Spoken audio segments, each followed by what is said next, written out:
With that, I will call the public hearing for the town manager's proposed budget to order at 7:05 p.m. And I'll turn it over to Brian to give a brief presentation up on the budget before we proceed towards our public comment portion of the meeting. Jacob, if it's okay with you, I'm going to go out to the hall and notify them that they still have the right to, come in. They have the right to speak at public comment, if that's okay with you. Yeah, I think that's the way to proceed. I unfortunately, I think, per Sarah Beth's advice, we kind of need to proceed in the room per, the standard 24-hour notice that the hearing has been noticed. And unfortunately, we don't really have opportunities to reschedule to another night, given that we are 2 days out from our budget meeting. I do just want to acknowledge and thank Mayor Lee for at least having submitted the request for a backup location. Yeah. I know it didn't come through, but I appreciate Mayor Lee for doing that. So I'll just run out to the hall real quick, Jacob, and then we can. Sure. Okay. Let me know when you're back, Chris. Jacob, I just had a question. First of all, great, there's so many people here, but if the people that are standing, maybe they get to speak first? Because they want to leave and go home and watch on Zoom, just another option. Sure. You don't have to, but just kind of that'll be awesome. Yeah. Chris, I'd ask you to try to get the people standing or outside to speak first. We can put people. If they. Oh yeah. Probably just put the garbage can, they can stand in here too. Yeah, whatever's easiest.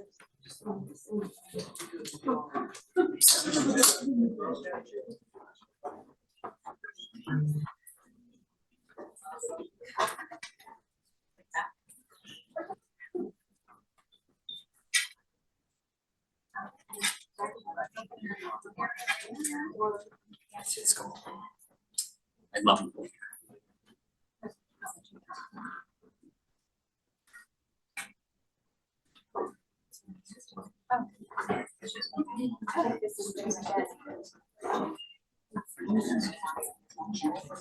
Zoom's actually half for me to get it.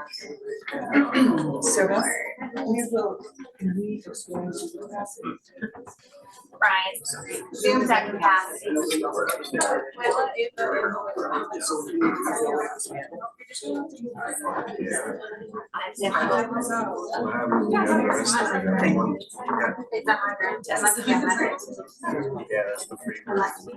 Right.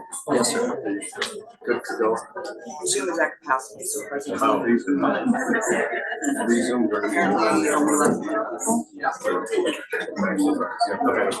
Why don't we? I don't want to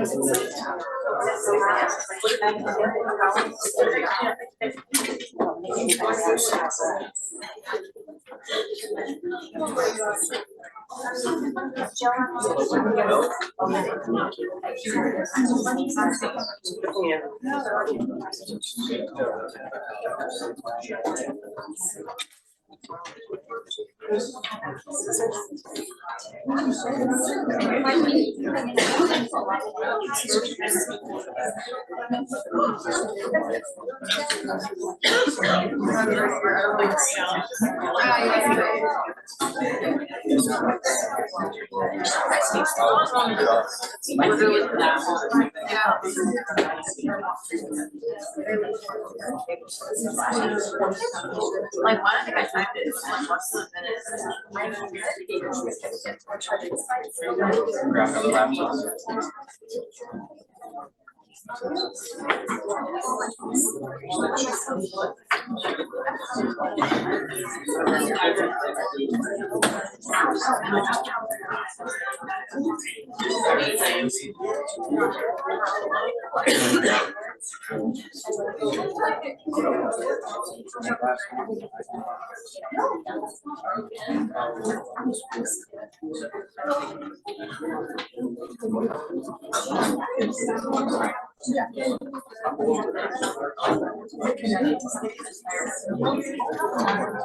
It's just dragging over the last.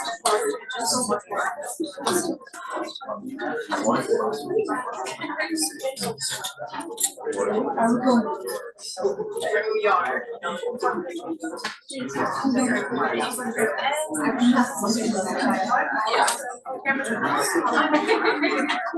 That's if I counted right.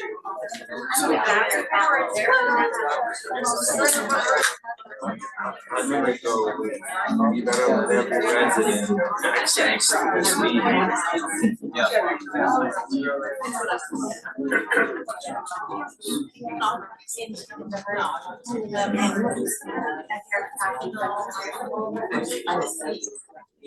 Everybody was like staring at me on the screen over there.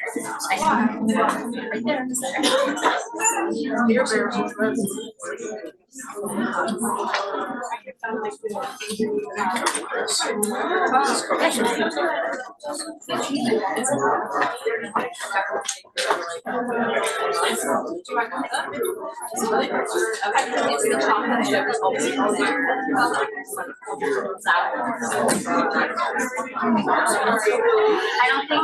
I don't think we should think this.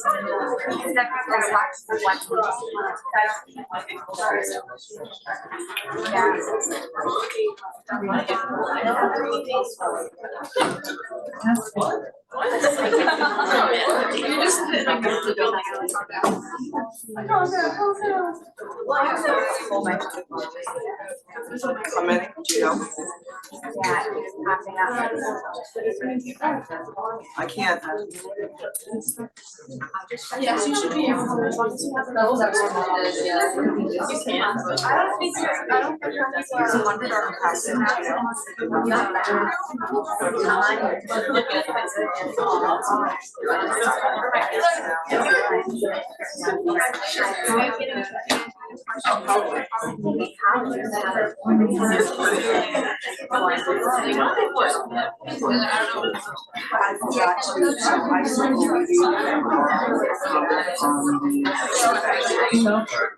Can I take an ask? I want to shower.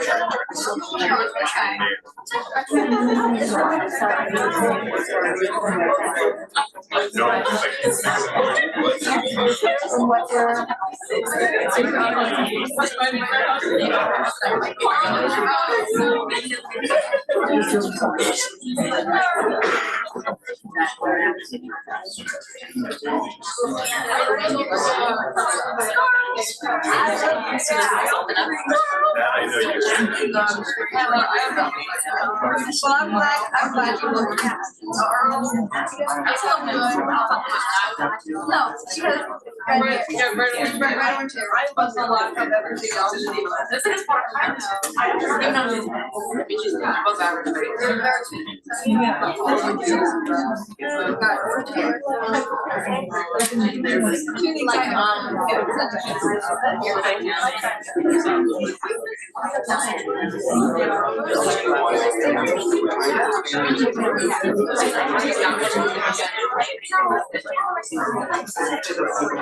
Yeah, excuse me, everyone, I just want to let you know what's going on. So we are at capacity on Zoom as well. So we're just trying to see if there's anything that can be done about that, or whether how we're gonna proceed from here. But I just want to let you know that's what the holdup is right now. Thank you all for coming, and thank you for your patience as well. No problem at all.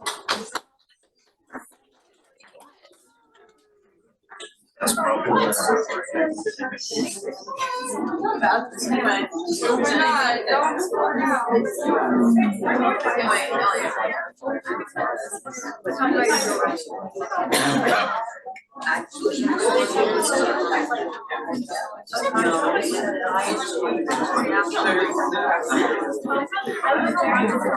Is Joe being avoided, Chief?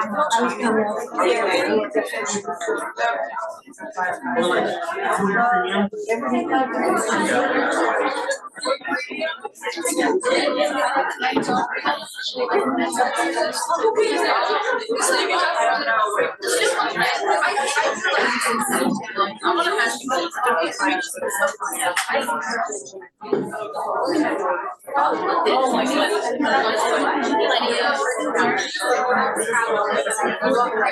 right, can I have the council's attention, please? Everyone's attention.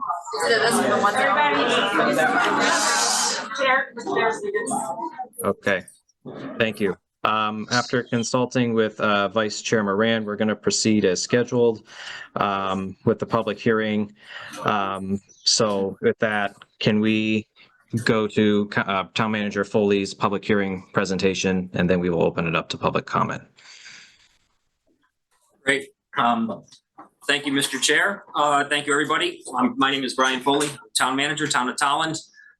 Tonight is a public hearing on my proposed budget and prior to any budget deliberations by Town Council coming up later this week. I want to thank everybody that came. This is fantastic to have this much involvement in our budget process. This is a public hearing, and anyone that wants to will be given an opportunity in here to speak tonight. I'm sorry we don't have a larger room. We have to go with what we have here. So the good news is that I have proposed a budget for our town. Our town is a beautiful town. We have a wonderful school system. It is a safe community. We have incredible services here in town when you compare it to others. Our property values have gone up a ton. Our mill rate is going down. It is a desirable town to live in. That being said, when I decide on a budget, I have to consider a lot of factors. I only have one vote in the budget, and that's the same as everybody here in the room. That is as a resident. So heavy is the crown to those on council. I thank you for volunteering and offering to listen tonight to the residents at Tolland in consideration of my budget. And I understand, again, the heavy decision that you have in front of you. So with that, I'm going to begin my budget presentation here for the town of Tolland. Again, it's a balanced budget. Basically, the money coming in equals the money going out. We have a lot of things to consider. All the different departments, the capital investment. You have things like insurance, the utilities. There's a lot that goes into it, and I'll start to get into that now.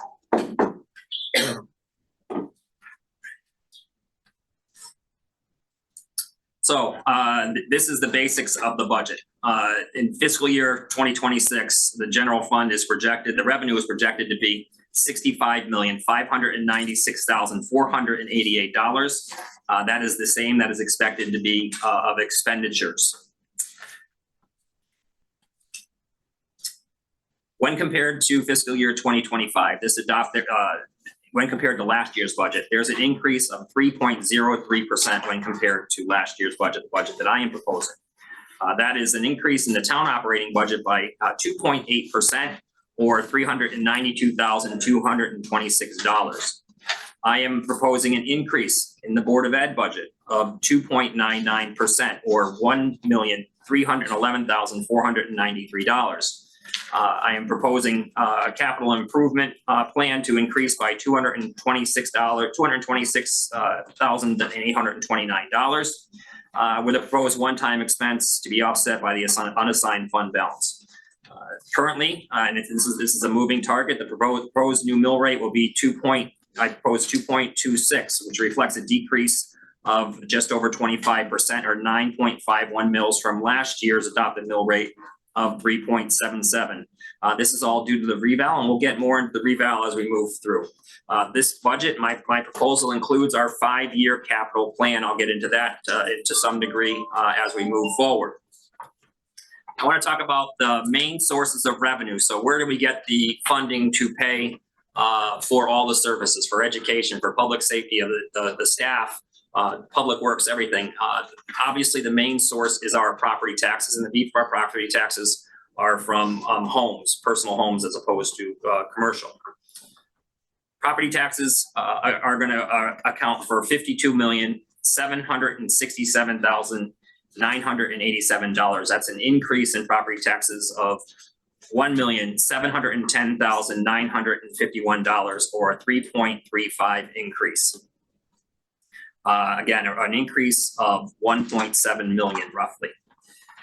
There is also revenue sources that come in, and that is 8.8 million in education grants. Between the tax revenue and the education grants, that's where we get the most of our money.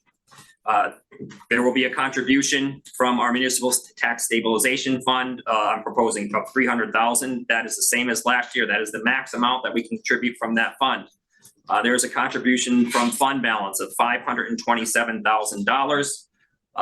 And that is an increase of over 75% from what we contributed last year. Looking at expenditures, the total town operating budget is $14,421,634. The Board of Education budget that I'm proposing is $45,174,141, for an increase of 2.99%. Capital improvements I'm proposing is $624,224, quite an increase from last year, and our debt service remains flat. Deeper dive into the revenues.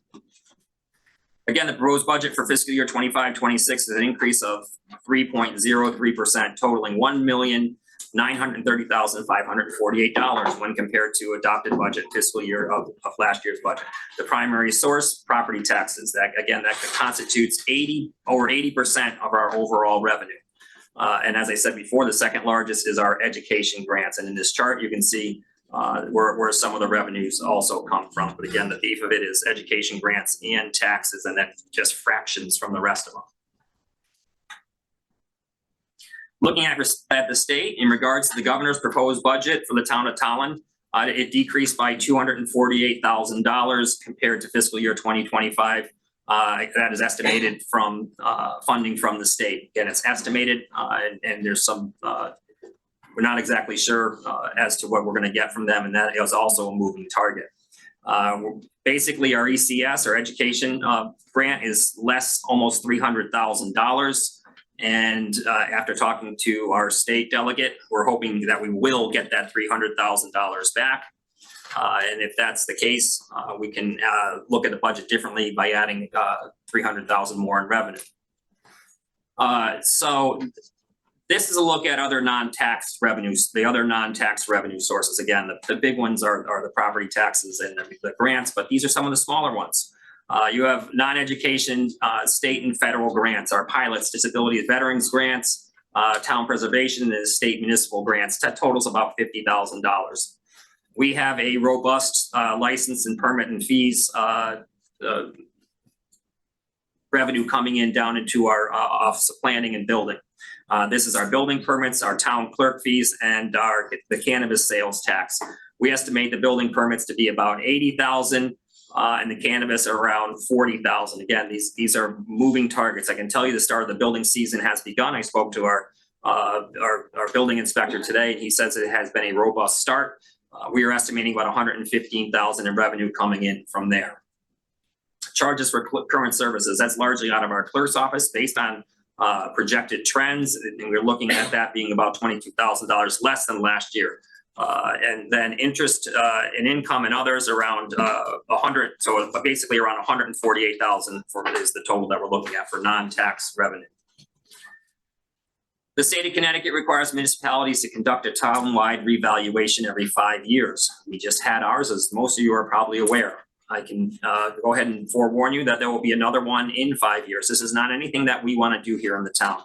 This is a state law, and we are required to do that. Revaluation means determining the market value of real property to establish the tax base and ultimately equalize the tax burden within the town. It's important to note that our last reval was in 2019. So much has changed in our town, in the state, in the country, and in the world since 2019. Our property values certainly have gone up a lot since pre-COVID when the last reval was. Your home's value increased for the 2024 revaluation as the market value of your property has increased. The value determined for the 2024 revaluation will be your property's assessed value for the next 5 years, providing you don't add anything or do anything to your house to affect that value. All right, this is the nuts and bolts of the reval, and I'll try to explain. I'm a homeowner as well, and I wonder why is my taxes going up so much based on the reval? And so, what it kind of boils down to in simplest of terms, between commercial and industry and our homes in town, those are the housing market and the industry and commercial market are the two buckets where the taxes come in from. The housing market, or the housing values went up so much when compared to the commercial. So now, because the housing market has gone up so high, and the values of our homes have gone up so much more, and the commercial values, the businesses, the values went up. They just didn't go up proportionally to the home values. So now the home value bears the brunt of that. That is probably the biggest factor. So, Yolita, would you like to explain this chart here that we have while you're here? Yes, I think you, good evening, everyone, and I think town manager just nailed it. This is exactly what we're trying to explain, how the difference is in the value. We don't have our assessor today, but he's on a call, and if he can help me here, I'm really appreciate it. So the first table, we broke down in motor vehicle, real estate, which we broke to resident, commercial, and personal property. And at the last column of the table one, you can see the variances, and the gray rows, actually in the last column, it shows how the value decreased or increased. And the residential increased by 51%, where we see commercial decrease and personal property just increased about 6%. So you can see that there was a huge shift where we don't have, handle that. This is the market, and it was driven by the market value. And the second table actually gives the median of residential property value and the tax bill, and also commercial. It compares both. In the last column, it shows that the median value increased on residential by 45%, where commercial property value increased also 10%, not the same percentage, not the same level, but it also increased. But the tax bill actually went down for commercials versus the residential. And this is just an example, and we have a tax calculator available online. If you have any questions, you would like to calculate, there is a link in the budget book that you can go and kind of estimate it, what would be for that the current estimated mill rate. Thank you, Yolita. Okay, I'd like to move forward and look at budget revenues again, and the use of the fund balance and municipal tax stabilization fund. The use of the unassigned balance we've increased this year to $227,000 compared to 2025, for a total of $527,000. This is largely to offset the one-time CIP expenditure. Use of fund balances is typically the best recommendation is to use for one-time expenses. And the town policy mandates the unassigned balance remain between 10 and 15% of GAAP expenditures. Basically what that means is we have an account of money that we're required to have a certain amount in case there's emergencies. That certain amount is between 10 and 15% of GAAP expenditures. That well-funded account goes towards our AAA bond rating. We are very close to losing our AAA bond rating each year, and so we want to have a robust account in the unassigned fund balance that we don't lose it. If the unassigned fund balance drops below 10%, it cannot be used as a revenue source until it recovers to that level. Again, as I said before, we're using $300,000 from $300,000 contribution from the municipal tax stabilization fund. And let's look at some expenditures more closely. Again, fiscal year 2026 proposed budget. The expenditure increase is 3.03% that I'm proposing. We have 1.9 million or so.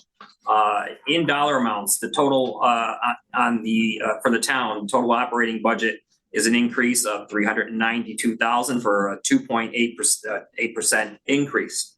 The Board of Education operating budget increase is $1.3 million, or 2.99% increase, and capital improvements a $226,000 or almost $227,000 or 57% increase. This next page, this is a look at the major expenditures in town that have increased, and basically that have caused the major driver in our taxes going up on top of the reval, the motor vehicle taxes, the major costs for the town that have gone up. And this is our benefits, our health insurance, that's going up $139,000. Payroll for union contracts and non-union pre-approved pay increases is up $193,000. And then $30,000 to pay for the revaluation. We just had a revaluation. We have to pay for another one in 5 years. We're planning on paying for that. So we're $30,000 each year to help pay for that. These three things alone, of the town's increase of $392,000, these three things alone account for $362,000 in the increases of it. So here is my proposed budget for the Board of Education. As I mentioned before, I'm proposing $45,174,141. I'm proposing a 2.99% increase of $1.3 million compared to fiscal year 2025. On February 12th, the Board of Education presented his budget. The Board of Ed presented two separate budgets. The superintendent proposed budget was for an increase of 11.1%.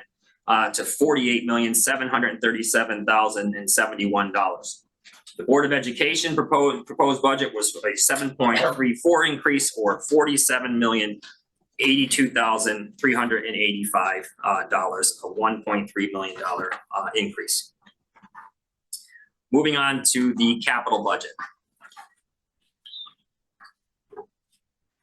Capital budget is basically planning for really big, expensive things, buildings, large apparatus, emergency equipment, dump trucks, facilities, technology. These are things that we have to plan for and plan out. We have to plan for responsibly. Certain trucks, as they get older, become more costly to repair than and it outweighs the cost to keep it. So we have to plan responsibly to rotate the stock so it doesn't become more expensive to keep the truck. Parts become harder to find. If you watch our capital presentation, every piece of equipment we have, we run well beyond its life expectancy. Our DPW does a good job of getting, and our fire department does a good job of getting the most out of our large apparatus. Assets must be purchased, maintained, and replaced on a timely basis, or their usefulness in providing public service will diminish. We also just can't keep pushing things down the road. We have to plan out our debt responsibly. This also contributes to our AAA bond rating, is that we have a consistent plan for paying for these things. And if we push everything out, at some point it's going to come back and pile up on us. So we have done a good job, I believe, and the bond rating agencies also believe in our 5-year capital plan and how we plan out our expenses.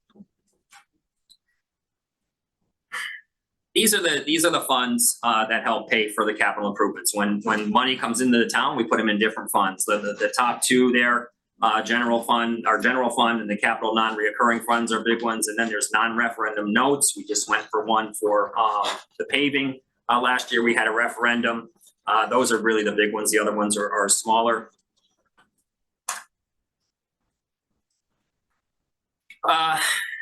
These are the capital fund contributions from the last 5 years. You can see, obviously, it's going up. Last year, we contributed just over $397,000 to the capital from the general fund towards capital. For 2026, I'm proposing $624,224 for that budget. That is less than 1% of our town operating budget.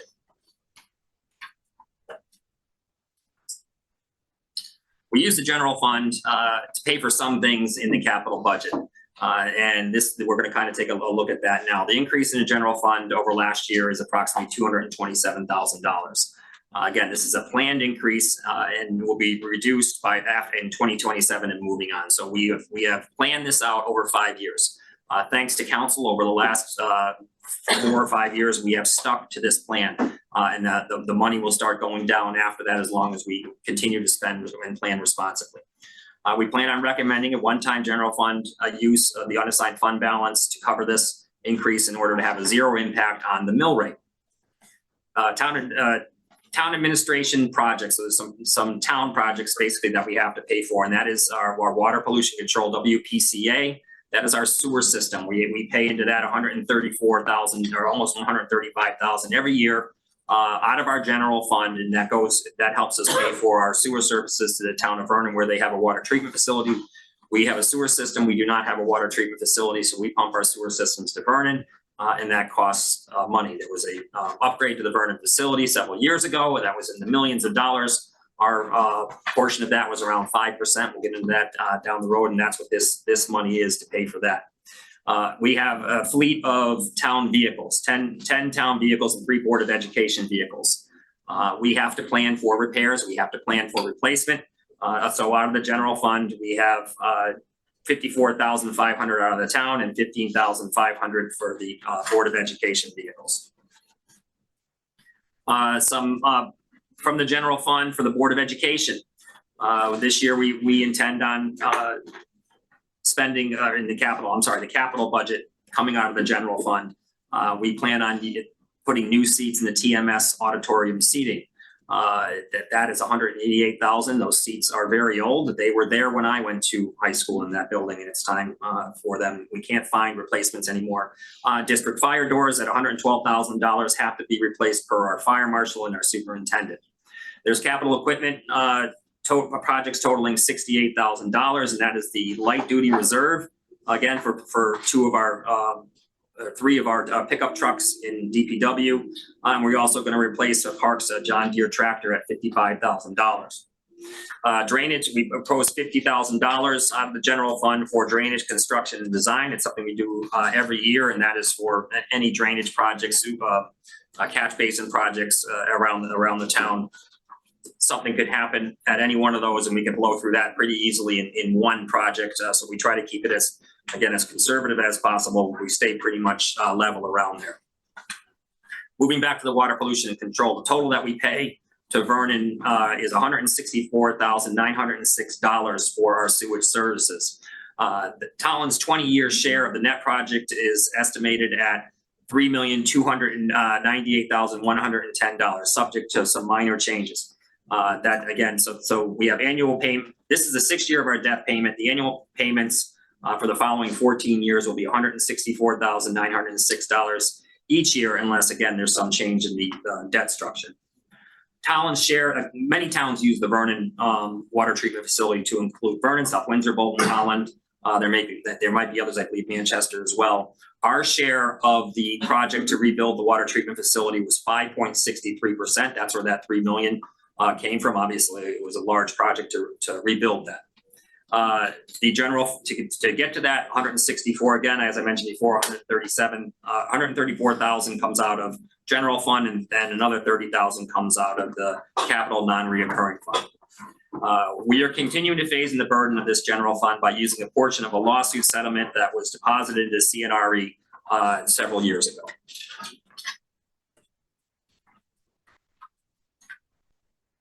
More funding, different funding sources for capital projects moving forward.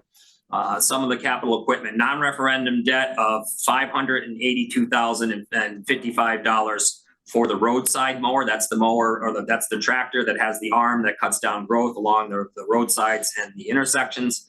And the replacement of a large apparatus, a dump truck, one of our main plows in town. Both of those total about $582,000.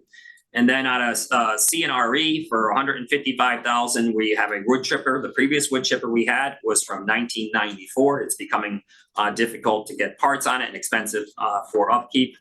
So we plan on buying another one of those, and hopefully we'll get another 30 years out of the next one as well. And then replacement of a 2007 Ford F-250 at $80,000.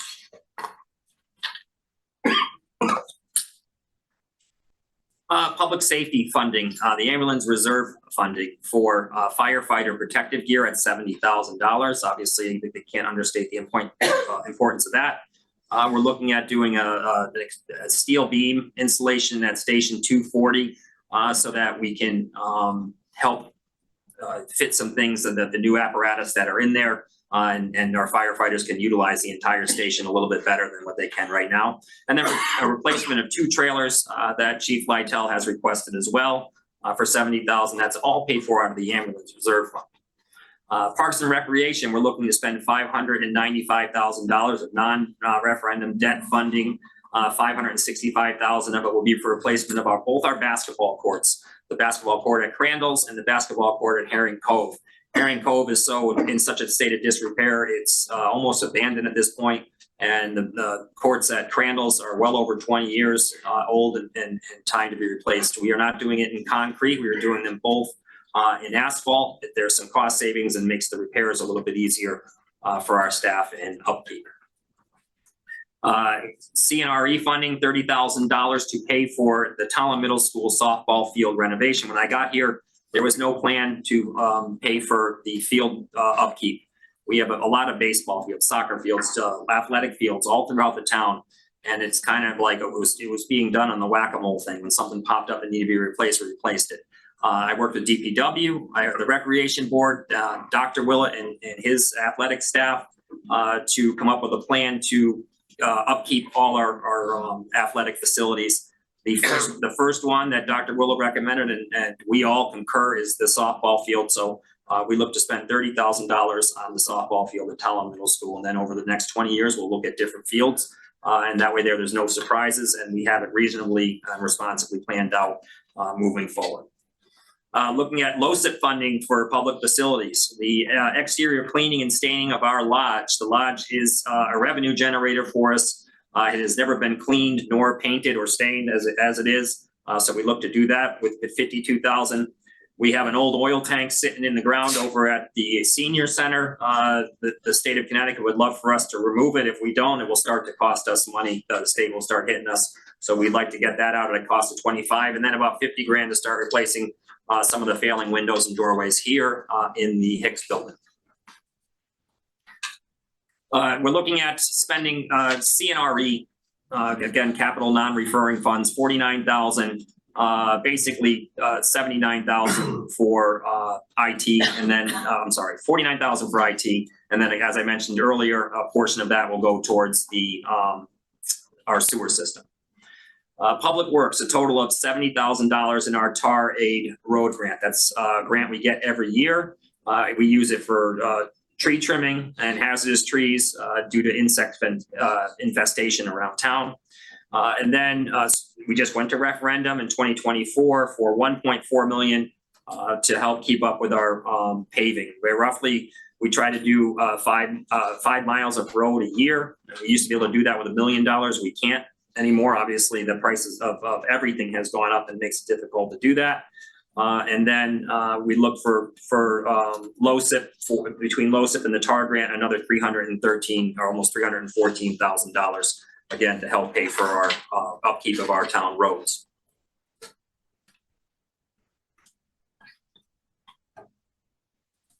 All right, this is the town debt management plan schedule from 2026 through 2030. Again, we are recognized by the bond rating agencies for our strong capital budget planning, and we expect the capital budget, the general fund portion of that will remain level at $5,376,489.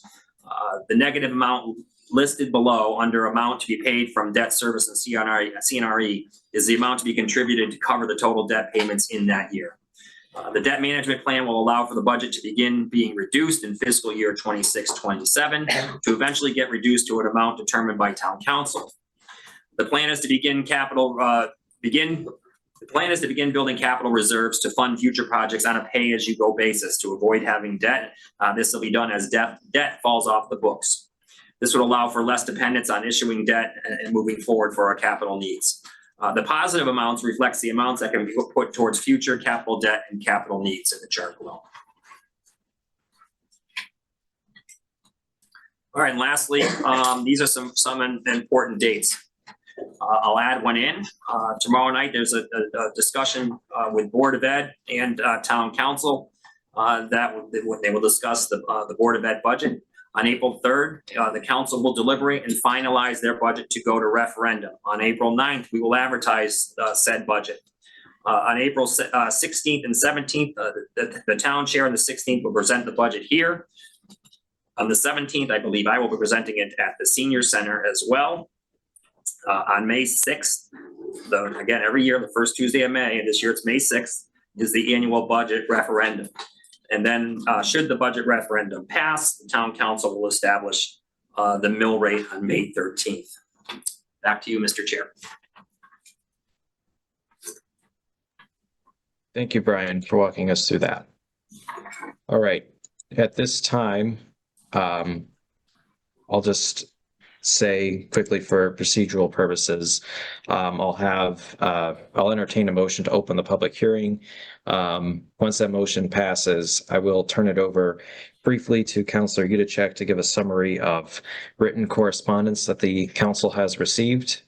And then we'll go to the room for public participation. I've asked Vice Chair Moran, since I fortunately cannot attend in person tonight, to help me with in-person participation in the room, and we'll try to get to those who are standing or aren't able to be in the room first, so that they can go.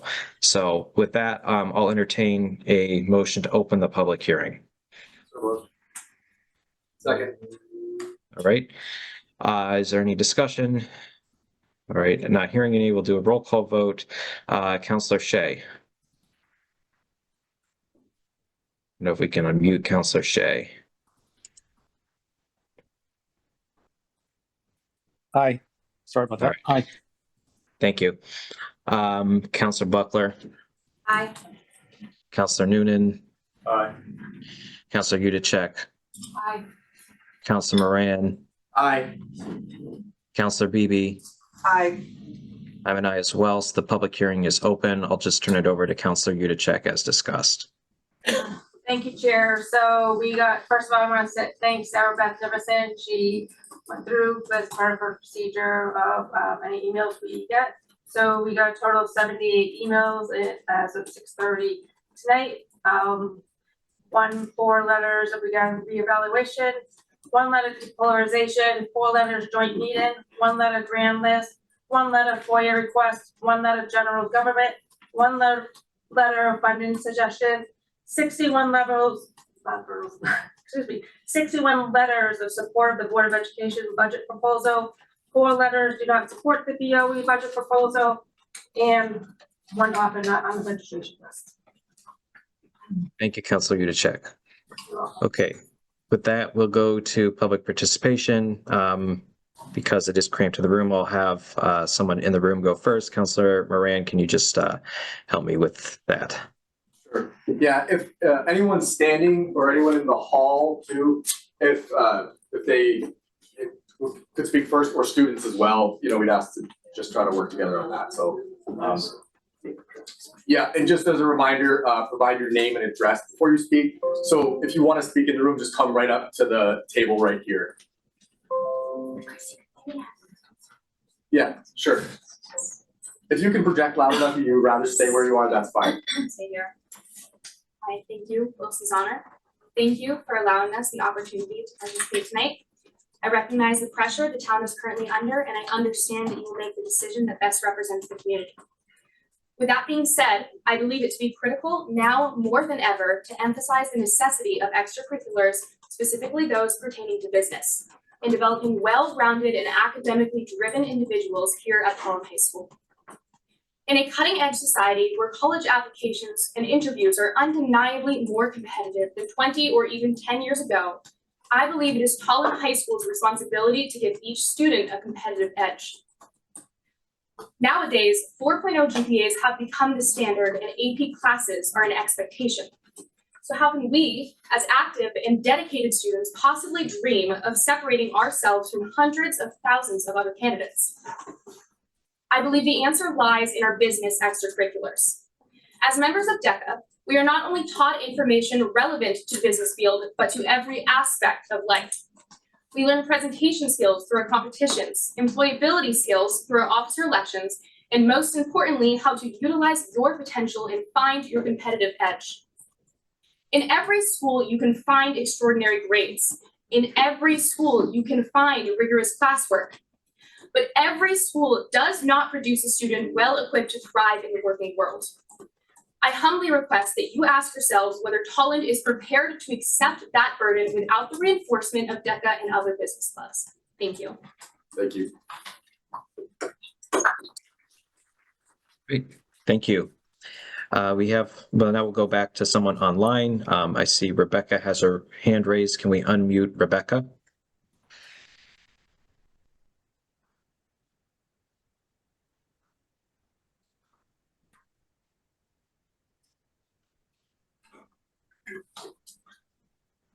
Are we able to unmute Rebecca?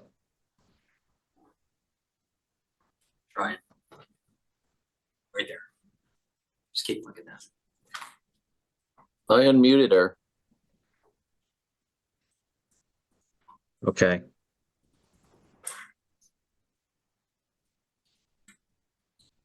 Well, Jacob, while we Yeah, work on that, we have a couple of people that have been waiting in the hall that would like to speak. Is it all right if I? Yeah, in the interest of time, we'll come back to Rebecca, so we can go to another person in the room. Okay. Just name and address. Stephanie Verdine, and we're at 43 Deerwood. I just wanted to say we moved to Tolland about 3 years ago, and we paid probably $100,000 extra for our house over a house we found in another county due to the quality of the schools. So that was one of the first things we looked at when moving to Connecticut, and Tolland was actually a target for us, and that was one of the only houses we could find in Tolland County. So we ended up paying that much of a difference just to be here.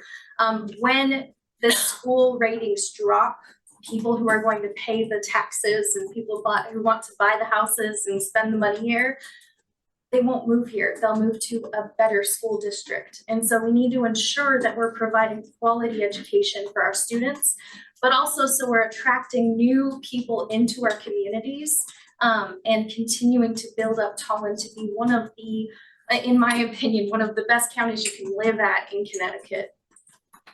So that was everything. Thank you. Yeah. Okay, we'll try to go back to Rebecca.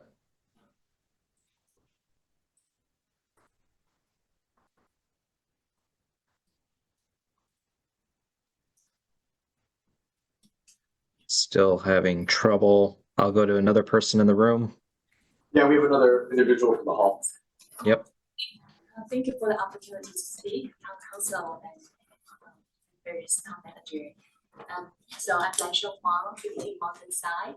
I'm a parent of 2 children in Tolland schools. So I'm here to express my deep concern about the 1.9 million reduction from the proposed BOE budget.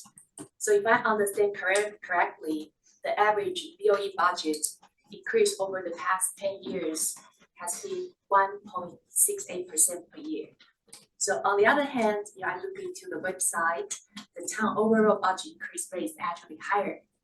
So that means another portion of the town budget increased at a higher rate. So when I look deeper into the numbers, so for example, the capital improvement budget where we just discussed, I see the average increase of 24% per year for the past 10 years, and rising from 100,000 10 years ago to the proposed 620,000 for the next year. So to be clear, I'm not suggesting that investing in capital improvement was inappropriate.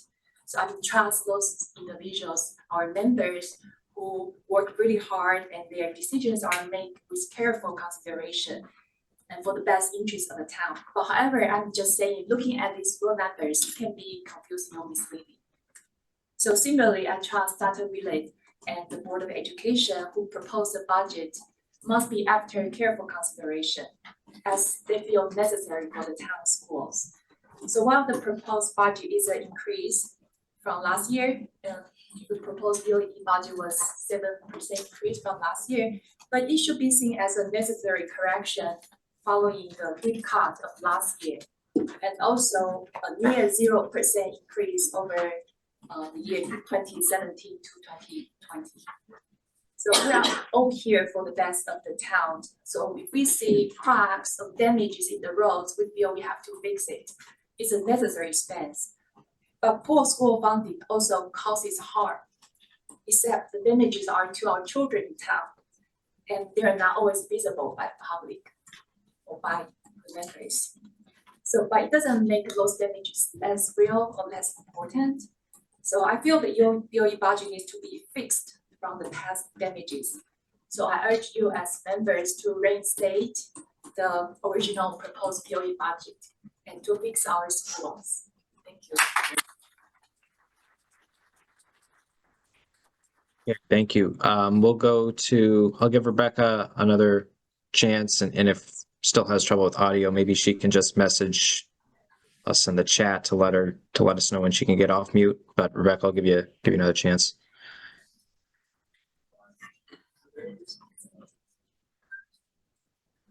Okay. Just send us a message in the chat if you're able to get off mute, Rebecca. I'll move to Brianna online. Hi, can you hear me? Yes. Okay, I'm Brianna Angelotti of 43 Rhodes Road. I'm currently a senior at Bentley University, and I attended Tolland High School and graduated in 2021. The importance of extra school curricular activities is extremely important in not only the college application process, but also jobs after.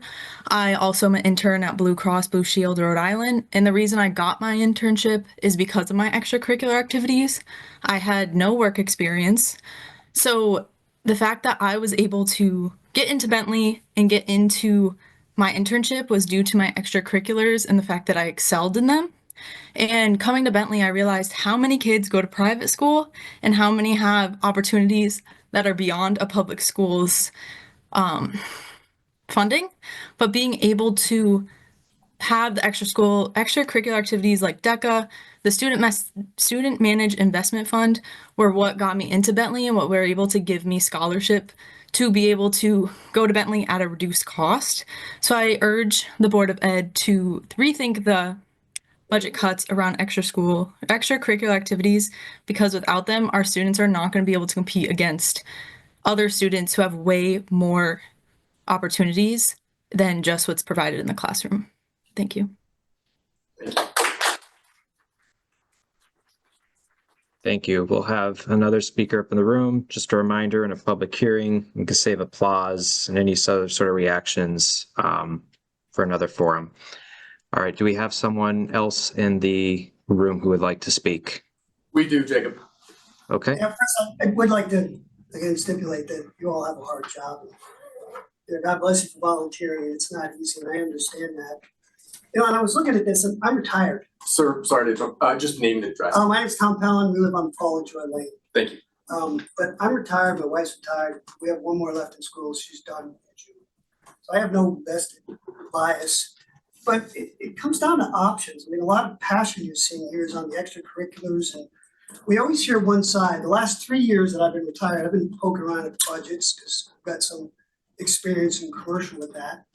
And it feels like we lock all the other pieces of the budget, like GA and the town budget and all of those. And then we argue about what we're not going to do in the schools. And it just feels that way. I don't know all the context. I'm probably wrong, but it feels that way.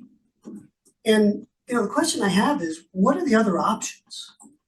And maybe the school doesn't get back to 1.9 million that they're asking for relative to last year's budget. But what are the options?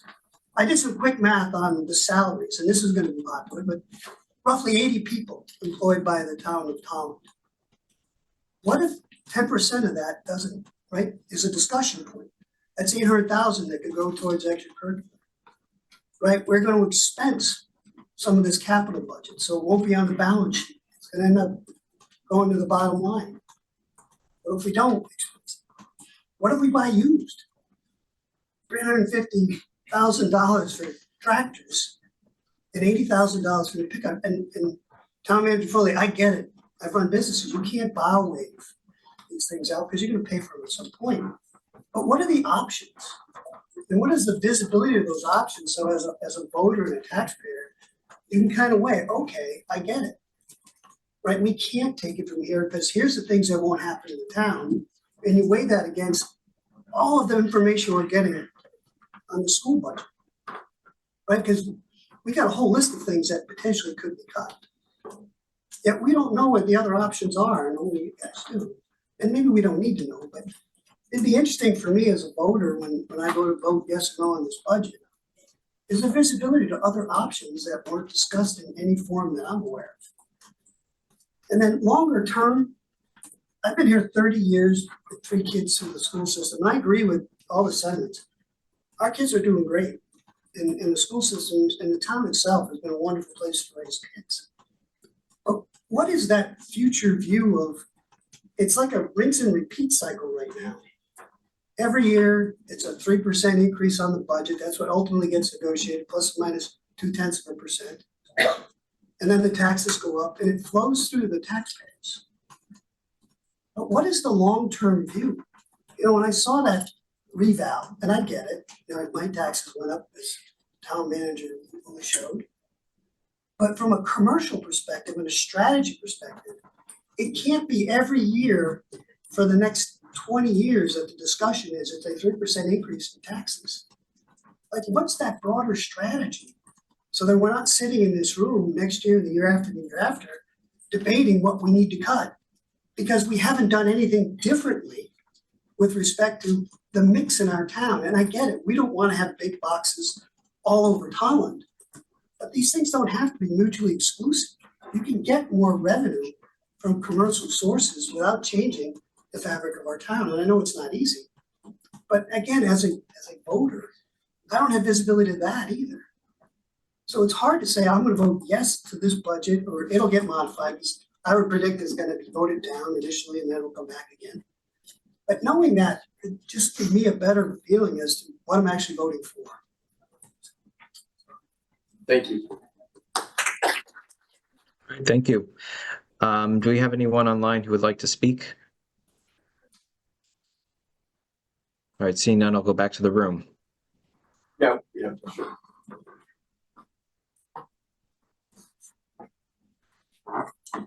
Hi, my name's Katie Stargarder. I live at 8 Lisa Lane in Tolland. Your role as members of town council is a difficult one. I know firsthand from my time in one of these seats. I understand the circumstances of the current town budget and the consideration that you need to make. I understand the impact of the revaluation on single-family homes in town. I understand the needs of all the residents in town. What you have in front of you is not an easy situation. And in all likelihood, the answers won't be easy. It will come as no surprise to you that I'm here today advocating for a fully funded education budget. I know it's a surprise. I've been advocating for that for a number of years.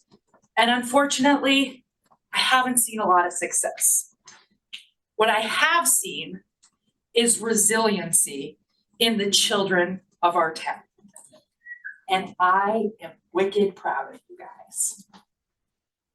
I want to share with you the impact that the current budget that's being considered would have on my children.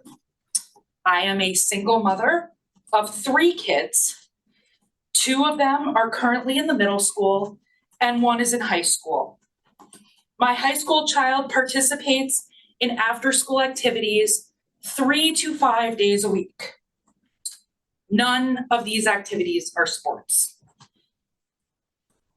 To cut all student clubs would mean that instead of my child being in the school, participating in coordinated and organized activities with other children under adult supervision, my child would be at home.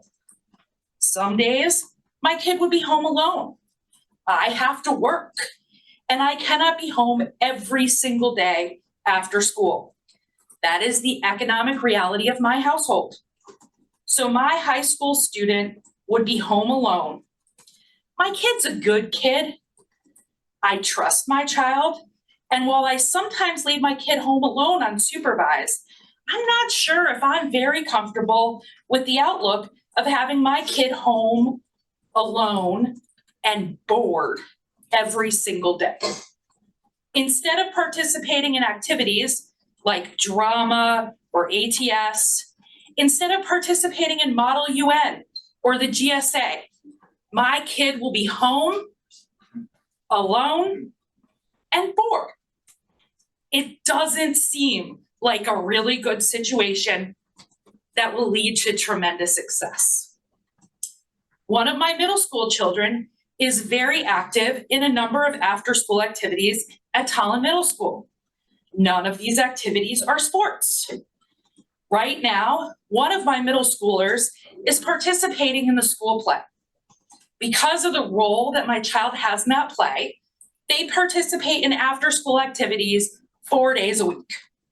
If this budget were to pass as is, the drama club would be canceled. And next year, we would be looking at a situation where my child would be home, alone, and bored many days after school. Right now, my child participates in this organized and coordinated drama activity under the supervision of adults. Compared to my middle schooler being home alone and, you guessed it, bored, I would prefer they participate in the drama club.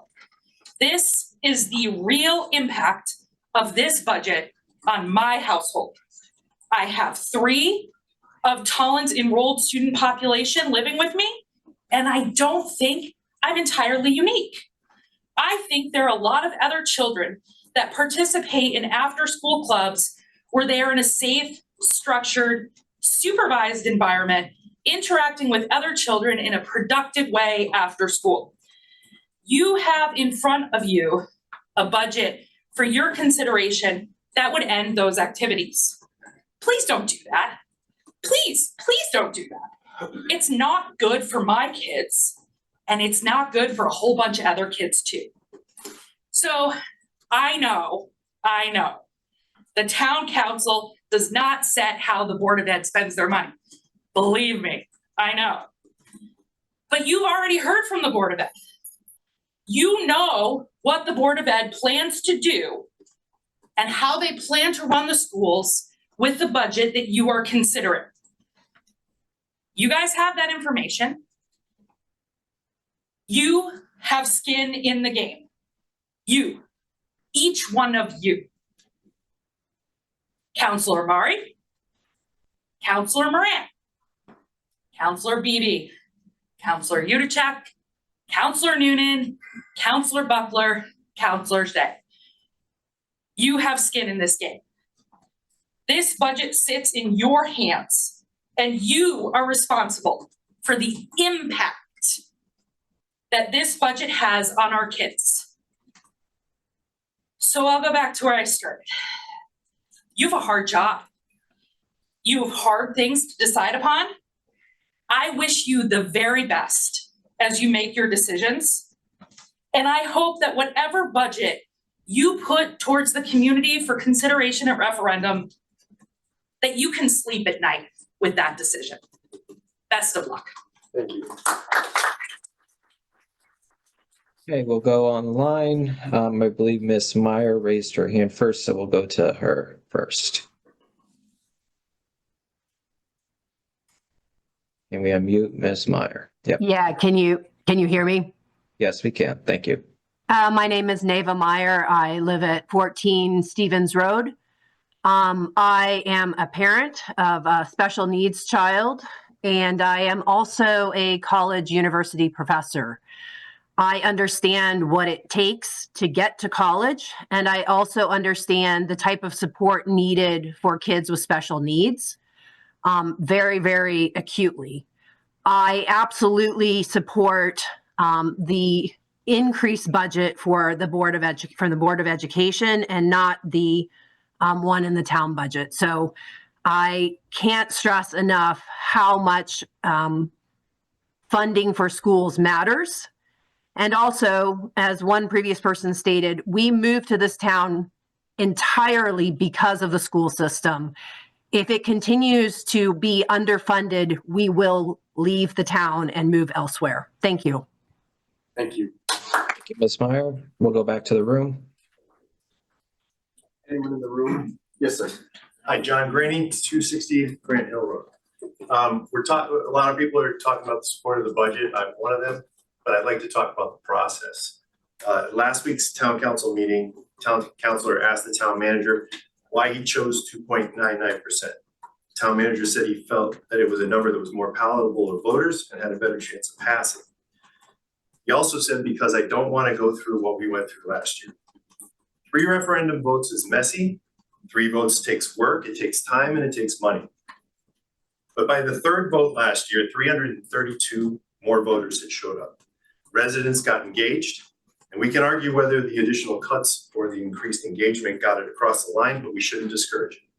It's also not the first time we've had 3 votes. We had 3 votes in 2011 and in 2005. And in 4 in 2004, and in 2007, it took 6 tries to get it across the line, and 33% of the voters showed up. That's how democracy works. It's messy and it takes effort, but you honor the process by letting the people entrusted to make the decisions, make the decisions. Recommending a rate base solely on what might be the easiest sell has consequences. Superintendent and Board of Ed that we elected spent countless hours poring over budget numbers to deliver a comprehensive, responsible budget to the town council. Republicans and Democrats worked together, volunteering their time on a Herculean effort for our children. To immediately tell them after they've completed their job that their numbers are irrelevant and that 2.99% sounds better, regardless of the motivation, it discounts their work. It discounts their role in the process, it discounts their role in the community, and it suppresses their voices and the voices of the people who elected them. The voters need the town council, the town manager, Board of Ed to be on the same team. You are on our team, the voters' team. Tomorrow night, there's an opportunity to bridge that gap and discuss how we're going to fix the financial mess that we've gotten ourselves into. With revals up, residential taxes up, commercial taxes down, and an underfunded school budget on the brink of collapse, there's no way out of this without painfully hard work. It doesn't take a sales pitch and a number that looks enticing. It means honoring the process and respecting all the stakeholders in it. And it means rolling up your sleeves to match the effort of everyone upstream in the process and handing it to the voters downstream for as many rounds as it takes. Regardless of what side of the issue you're on, the process is designed wherever you are in that process to allow you a voice without anyone trying to make that decision for you. Thank you. Just a reminder, please refrain from applause or other noise during a public hearing. We'll go to the next person online. I believe Mark raised his hand, so can we unmute Mark, please? Hi, sorry, this is Sarah Farrell, actually. I live at 112 Sugar Hill Road. Just briefly, we moved here about a decade ago because of the schools and their reputation, the opportunities that came with them. So tonight I'm lending my support to reinstating the requested 7% or so from the Board of Education. Thank you. Thank you. Thank you. We'll go online. I will go in person, sorry. Yes, ma'am. Alright, student wants to. Oh, sure, sorry. Thank you for. Should I go up or can I like? You can stay there if you. Okay. Good afternoon. My name is Sophia Cunningham. I'm a student at Tolland High School. I just want to start us off by saying I have no idea what I want to do after high school. I'm currently a senior. I'm going to Bright University next year for business, which I gained through this amazing school system. But this is not about me, and it's instead about all the other kids at the high school and at the middle school and our elementary schools who will be affected by this budget. I want you to think about the student who struggles in math, the one who spends hours studying only to feel like they're always one step behind everybody else. Think about the student who isn't the fastest test taker, who feels like the traditional classroom does not reflect what they're truly capable of. Now imagine that student standing in front of a DECA judge, delivering a business pitch with confidence and realizing that maybe for the first time in their life that they are capable and that they do have a future. DECA, like Smith or theater, isn't just another extracurricular, it's a launching pad. It gives students opportunities they might never have otherwise. Scholarships, leadership experience, and career skills. It builds confidence in students who might have not found their place elsewhere. It helps us identify with our attributes, whether in public speaking, critical thinking, or even just learning how to carry ourselves professionally. Cutting DECA would not just be taking away a club, just like if you were to cut theater or Smith. It would be taking away opportunities for students to find their passions, to develop skills that will carry them beyond high school, and to discover their own potential. We always talk about preparing our students for the future. Let's not take away one of the best tools we've had to do that now. Thank you. Thank you. Right, we'll go online to, I think Sarah raised her hand. Go to Sarah Soroka.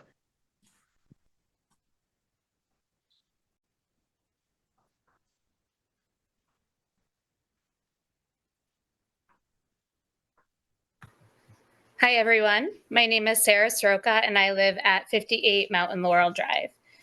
I would like it to be on record tonight that it is a bit frustrating that only 100 people were allowed in on this Zoom call.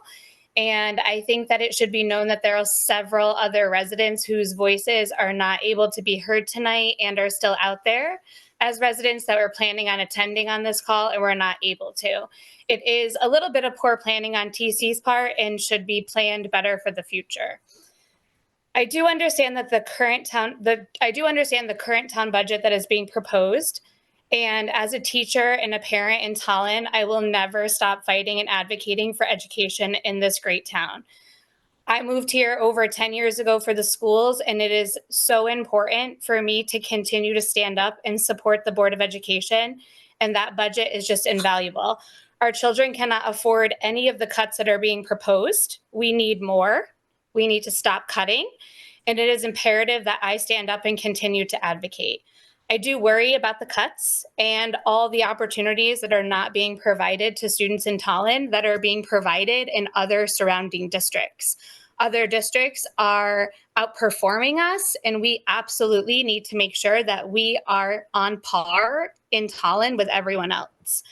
I am asking the town council to please come together, please support our school system, please work with the Board of Education. They are doing everything that they possibly can to help our kids in Tolland, and I appreciate them.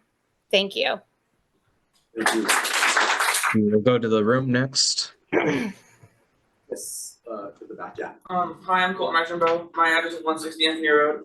I want to talk about the vital role clubs and extracurricular activities play in our school. They are fundamental in making students want to come to school every day. I am one of these students. These clubs give students a sense of belonging in school. They let kids connect with peers that have similar interests. When students feel like they belong, they are more likely to engage in education and attend school regularly. A study published in the Journal of Educational Psychology found that students involved in extracurricular activities are more likely to build a sense of responsibility and time management skills. Additionally, clubs also encourage students to work collaboratively and set goals for themselves and learn problem-solving skills later in life. I participate in THS drama, and this club truthfully changed my life. What I'm wanting to pursue later in life is because of these clubs. Extracurricular activities will help me today, tomorrow, and in the future by building skills, connections, and opportunities of success. Thank you.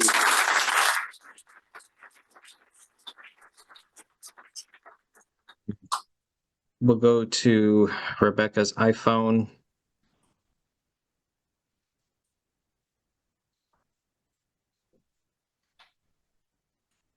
Hello? Yes, we can hear you. I had some technical difficulties with my phone. I'm sorry. I'm probably not going to sound as eloquent as even the student that just spoke. I am a very frustrated parent. I keep fighting, and we moved here because we didn't have to fight anymore in the town that we lived in before. I have 2 children that are in the system in Tolland schools, and they absolutely adore the sports and all the clubs and activities. I don't understand why you would fix a softball field if you're going to take sports away. That doesn't make any sense to me. My daughter, I told her today that they may cut all TMS sports, and she bursted out into tears. It is something that is good not only for these kids' mental health in times where it's just every day is scary for them because of what's going on. My generation, we only had fire drills, and once in a while, the bomb threat, possibly. But you're getting rid of mental health, social workers, you're getting rid of school clubs, sports. I don't understand. You already cut stuff from the high school that my daughter was interested in, and now if you cut some more teachers, that's also going to impact her future, for she'll be a senior next year. I'm just beyond frustrated. My ears are burning right now because of how sad my daughter was, how much she was crying because she is now doing track and field, cross country. She does lacrosse, and she has opened up into a beautiful flower, into just a child who is happy and loves going to school and has friends. And you guys want to take that away. I don't understand. I would really, really appreciate if people would consider what it felt like to be a kid and what it feels like to be a kid now in today's society. There are so many things going against kids now. Just please help us out. Thank you. And my address is 64 Tolland Farms Road in Tolland. And it's Rebecca Levine. Thank you. Thank you. Thank you. We'll go to the room.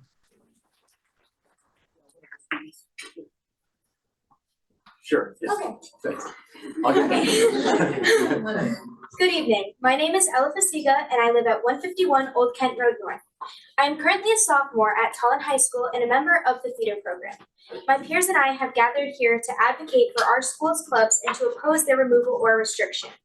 I know that in my case, without theater, I would not have been confident enough to take a stand in this room right now. Theater has been my guiding light that carried me out of some of the darkest points in my life. I know that is also the case for many of my peers, and that theater has had a lasting impact on their character and identity. A 2023 study done by the After School Alliance found that students who participated in clubs at least 2 days a week were 18% less likely to drink alcohol, 39% less likely to smoke marijuana, and 28% less likely to skip school without reason. By giving students the opportunity to join clubs and after-school programs where they can make friends and contribute to the community, they will be preoccupied with things to do and feel less compelled to resort to substance abuse because they will have a place where they feel like they belong. Along with that, according to VNA Health, one study found that young adults who regularly participate in extracurriculars show lower levels of anxiety and depression. Overall, theater and other clubs have had overwhelmingly positive impact on many students' lives, including my own, and I hope that everyone in this room considers the impacts of removing or restricting extracurriculars in the Tolland Public School System. Thank you for your time. Thank you.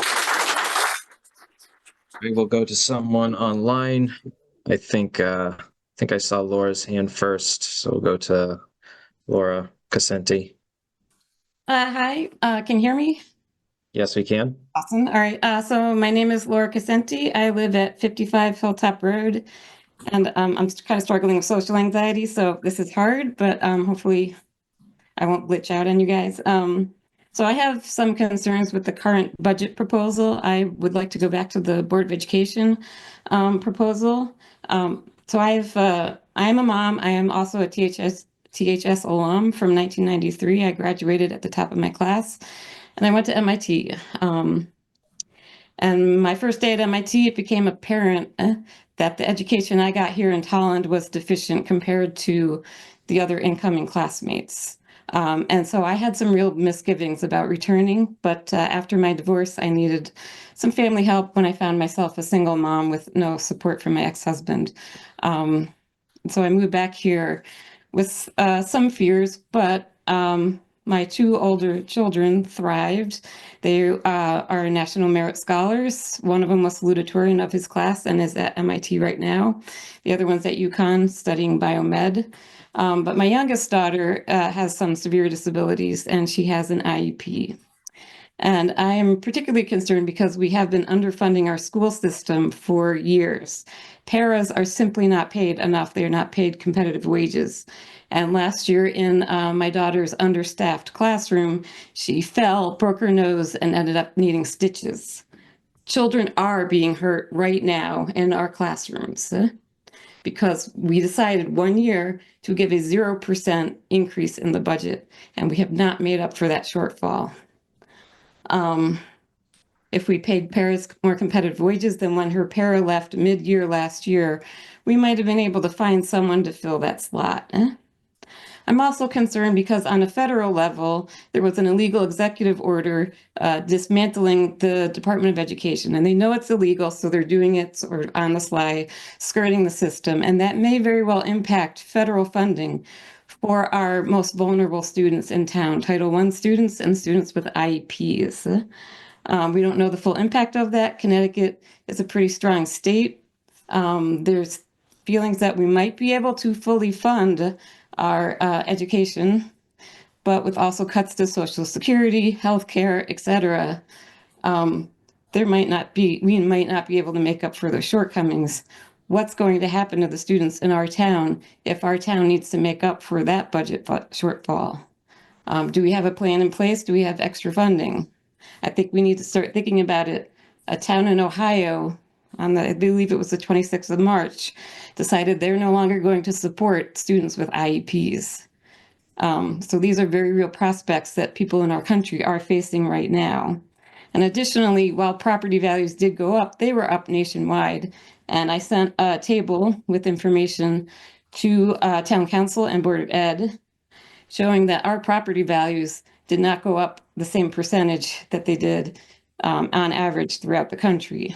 So our school system also has a ranking, if we look at US News, if we believe in that, of 4,000 roughly across the nation. And I compared it to another school district that was up in the upper 200 or around 200. Property values are just, we're not keeping up. People are looking at the district and thinking maybe there's some place better where they're better funded. So I think for the future of our town, we need to support education. We need to think about the future and where we need to put our money. And I agree with other members of the town who said that we should not have capitulated to fear about the budget process. We should consider what the Board of Ed has to say, and we should consider other input and other avenues. So with that, I want to say thank you for your time. Thanks for listening. And I appreciate the tough decisions that you have to make. Thank you. Thank you. Thank you. We'll go to someone in the room. Hello, my name is Julie Case and I live at 207 Cozy Road. Although I am not able to speak on behalf of my friends, I'm able to speak on behalf of my family. My family is a military family, and as most know, military families tend to move around a lot. Before we moved to Tolland, my parents looked for a good, safe school system in time for my sister and I to grow up in. Not only did we find that here, but we have found a place in the community. This community has allowed my special needs sister to be able to have the assistance she needs in both school and sports. This school community allows my mother to not only have a high school science classroom as a teacher, but also coach softball and cross country at the middle school. This community has allowed me to be able to find my place in middle school through clubs that I am able to explore more in high school. Through club sports and elective classes at school, I've been able to enjoy school more because we can all agree everyday classes can get kind of boring. With the proposed budget cuts, ways that students express themselves is being threatened. Although I may not understand or be able to understand why there is one thing I do understand. Last year during budget cut season, my mother's job was on the line. Not only did that have an effect on my parents, but had an effect on both me and my sister. So many what if questions were thrown in the air, the top one being, what if a different school would be better for both my sister and I? But thankfully my mother was able to keep her job. This year there was a lot more than just teachers being affected. Middle school sports, all school clubs, opportunities for special needs students, and education pathways at the high school are only a few of the things on the list of what ifs. Just looking at the filled room of people doesn't give justice to the amount of people being affected by this year's budget cuts. Although I cannot vote, all I ask is that when it comes down to what stays and what goes, we think about the students. Not as numbers, but as people in this room. From theater with their Hadestown shirts on, to DECA, to people in sports at the middle school, to paraprofessionals that are not able to be in this room. Think about how the decision that you make has an impact on all school lives. Thank you. Thank you. Thank you. We'll go to Courtney online. Hi, can you hear me? Yes, we can. Hi, I'm Courtney Petrowitz. I live at 148 Mile Hill Road. I'm speaking as a taxpaying resident, but also a teacher at Tolland High School. In my short time here, I've already seen ramifications of former budget cuts, and I'm currently advocating for the support of our school system, educators, and our students. I wanted to just briefly outline some of the extracurriculars and activities that have already been spoken about, so we have concrete examples to consider. The proposed budget outlines cutting the following activities and extracurriculars: student council and class officers and advisors who help facilitate activities like dances such as prom, spirit week, class night, and graduation. Cuts also include the removal of Unified Friends, theater productions, Rage Robotics, who just competed in the playoffs for the New England District this past weekend, Botany Club, Health Sciences, the Kindness Campaign, GSA, News Crew, Audio Technical Services, Ski and Snowboard Club, Mountain Biking Club, Student Managed Investment Funds, the Smith Club, Model UN, DECA, World Culture Club, National Business Honor Society, World Language Honor Society, National Honor Society, and lastly, none of these activities are commemorated without the help of the Yearbook Club. It produces a long-lasting keepsake. It's a tangible way for our students to look back on their journey through our schools and reflect on the friendships they built, experiences they share, and the moments that help define who they are when they were that person. If we cut these extracurriculars and continue to cut staff, personnel, and programs from this district, we cut opportunities from our students and their futures. They are our future. We can't forget that. Thank you, and I hope for your consideration. Thank you. Thank you. Is there someone in the room?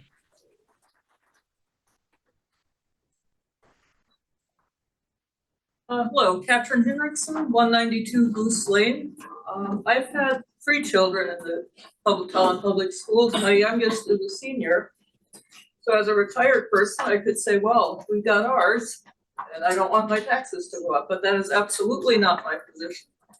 I want the town council to support the Board of Education budget. I think it's so important that the children have the opportunities, both in terms of support and in terms of all the extracurriculars. So as one example, my middle son is autistic. He had an IEP from 6th grade to 12th grade. And honestly, his participation in the extracurriculars was more important to give him joy and the experience of teamwork and social interaction than anything that came out of that IEP. And to cut that out for kids, especially neurodivergent kids, I think is a terrible decision. And the other point I'd like to make, if I were looking around to buy a home nowadays, if I saw a school district that had 0 after school and extracurricular activities, I would look somewhere else. So I think this is just, I want to echo what Mrs. Cassendi said before, have the courage to do what the Board of Education is recommending to you.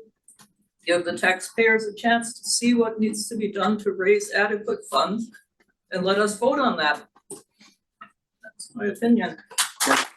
Thank you. We'll go to Kate Vallow online, or Kate V.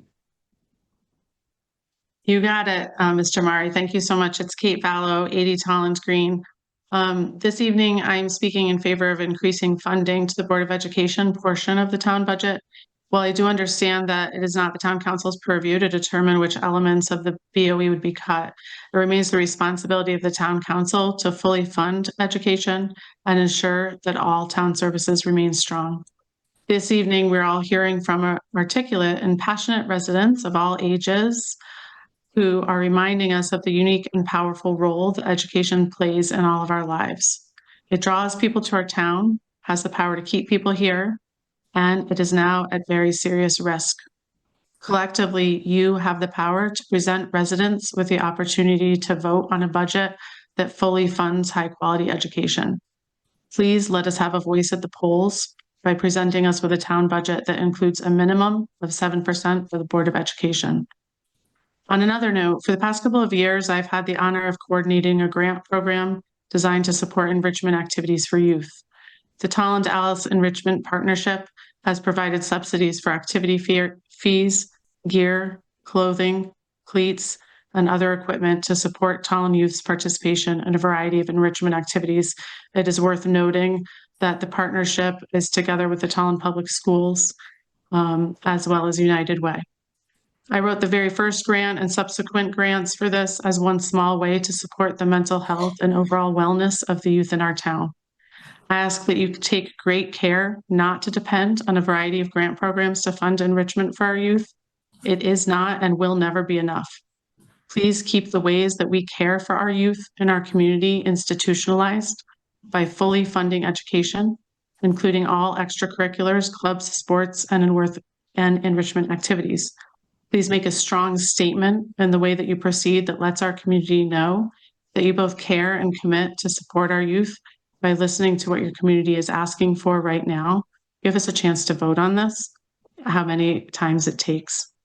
I want to thank you all for your service. I know that this isn't easy, and I appreciate the work that you are all doing on behalf of the residents in Tolland.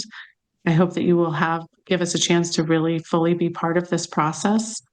And lastly, I just wanted to echo what a previous speaker said about the challenges that were presented to join this meeting this evening. I understand the technical difficulties that happened. I was wondering, I wasn't at the beginning of the meeting, so please forgive me if this has already been addressed, but I was wondering if it might be possible to add public participation to the beginning of the meeting scheduled for tomorrow evening to make sure that all residents that care to have a voice in this process do have an opportunity to speak. Thank you so much. Thank you. Thank you. We'll go to someone in the room. Yeah, I just want to mention that I think Councilor Mari and I will be discussing, I think, consistent with the rules, I definitely would like to, make sure that everybody has the opportunity to speak, even if that's at our next meeting. But Councilor Mari and I will talk about that. Councilor Udacek? Thank you. First of all, everybody spoke up so far. I know we're at max, but I guess there's a lot of people in the waiting room that would like to speak. So I guess people that spoke, if they can jump off, so give somebody else a spot, talk. I don't know. It's just an idea to give everybody more opportunity. Ask people to leave the meeting. I'm just making a suggestion. Yeah, just if other people want to talk, it's just another opportunity. Just, and there is another seat if somebody wants to come in and sit here. Yes. Hello, my name is Nora Russell. I'm a junior at Tolland High School, and I'm here today on behalf of me as well as every other student at Tolland High School. Not only because I fear that getting rid of extracurricular programs at both the high school and middle school and throughout the entire district would be absolutely devastating, but also because there are so many other things that would be cut that would be detrimental to education and would most likely send the school's rankings and education down. That could affect the whole town and would definitely cause lots of parents and people in general to not want to move there if the education system does not have that good of ratings. I'm very nervous to be up here, but the only reason I can is because I have so much support from my peers from these extracurricular programs. They have helped me be who I am today, break down the walls that bad friends have in the past and force myself to build up on myself. And we've been living and will sadly most likely continue to live for a while in a severe teen mental health crisis, especially as drugs and alcohol sadly become more accessible day by day, which is insane and scary to think about, as these things may make people with depression and anxiety and other mental health issues feel better for a few days or weeks, but it will just continue to send them spiraling and they might not come back at all from the spiral. And I strongly feel that having a community from extracurricular programs by being with their friends can severely help with that. As I've experienced it, it's helped me more than I could even imagine helping. Thank you. Thank you. We'll go to N. Miller on Zoom. Hi, my name's Nicholas Miller, and I live at 55 Hilltop Road. I'm a recent graduate from Tolland High School, and I would just like to start by saying that I have greatly benefited from my education at the Tolland Public Schools.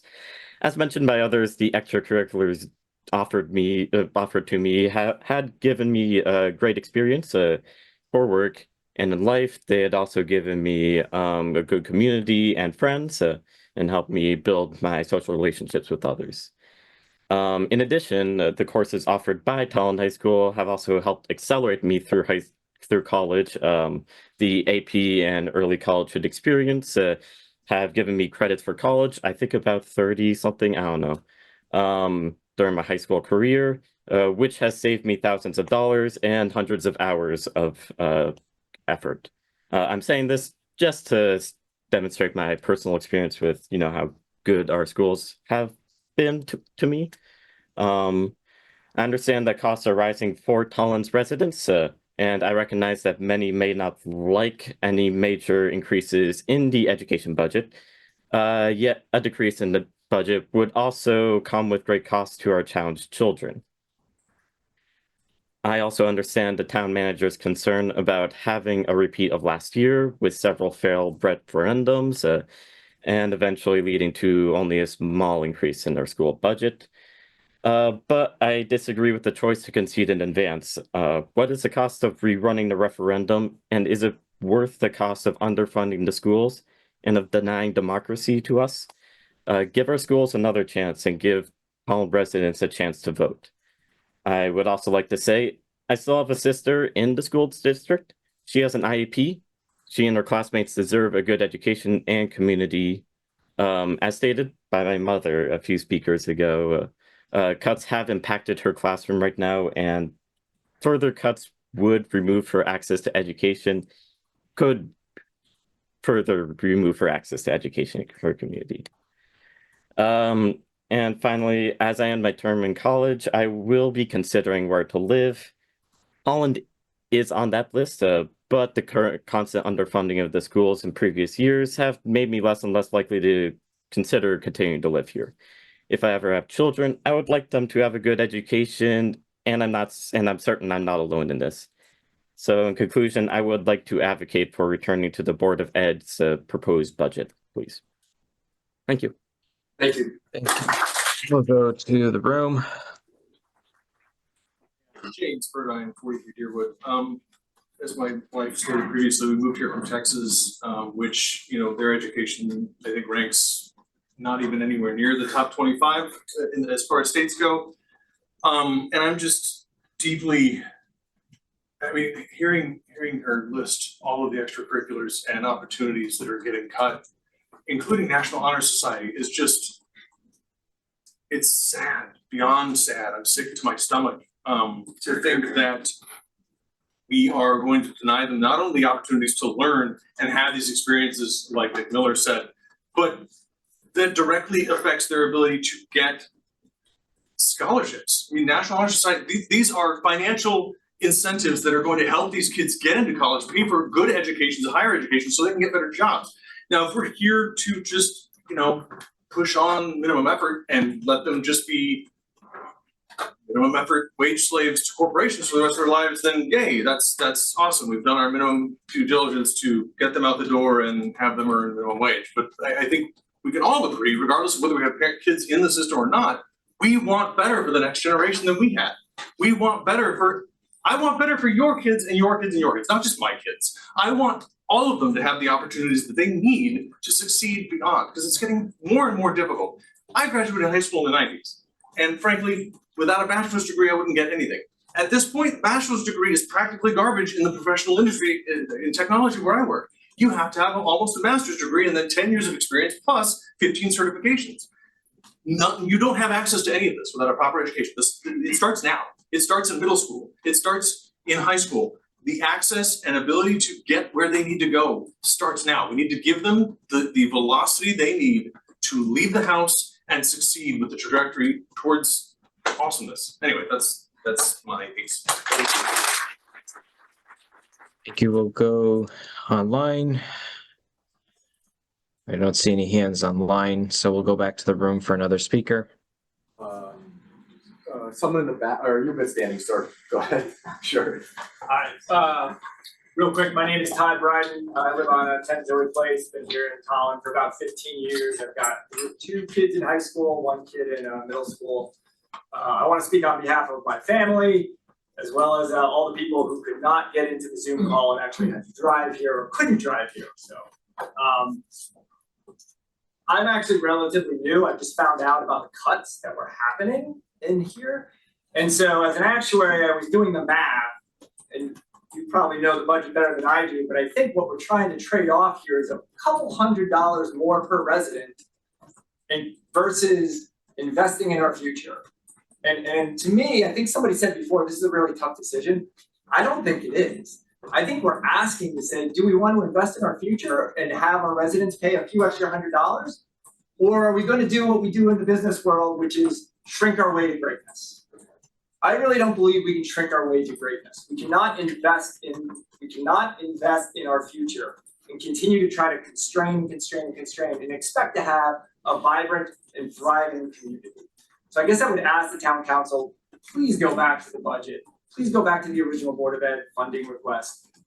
We cannot cut out all of the opportunities for our children, or we're not going to have a thriving community. We're not going to grow. We're not going to invest in our future, and our town is going to shrink and shrink and shrink and shrink. And I don't want to live in a town like that. Thank you.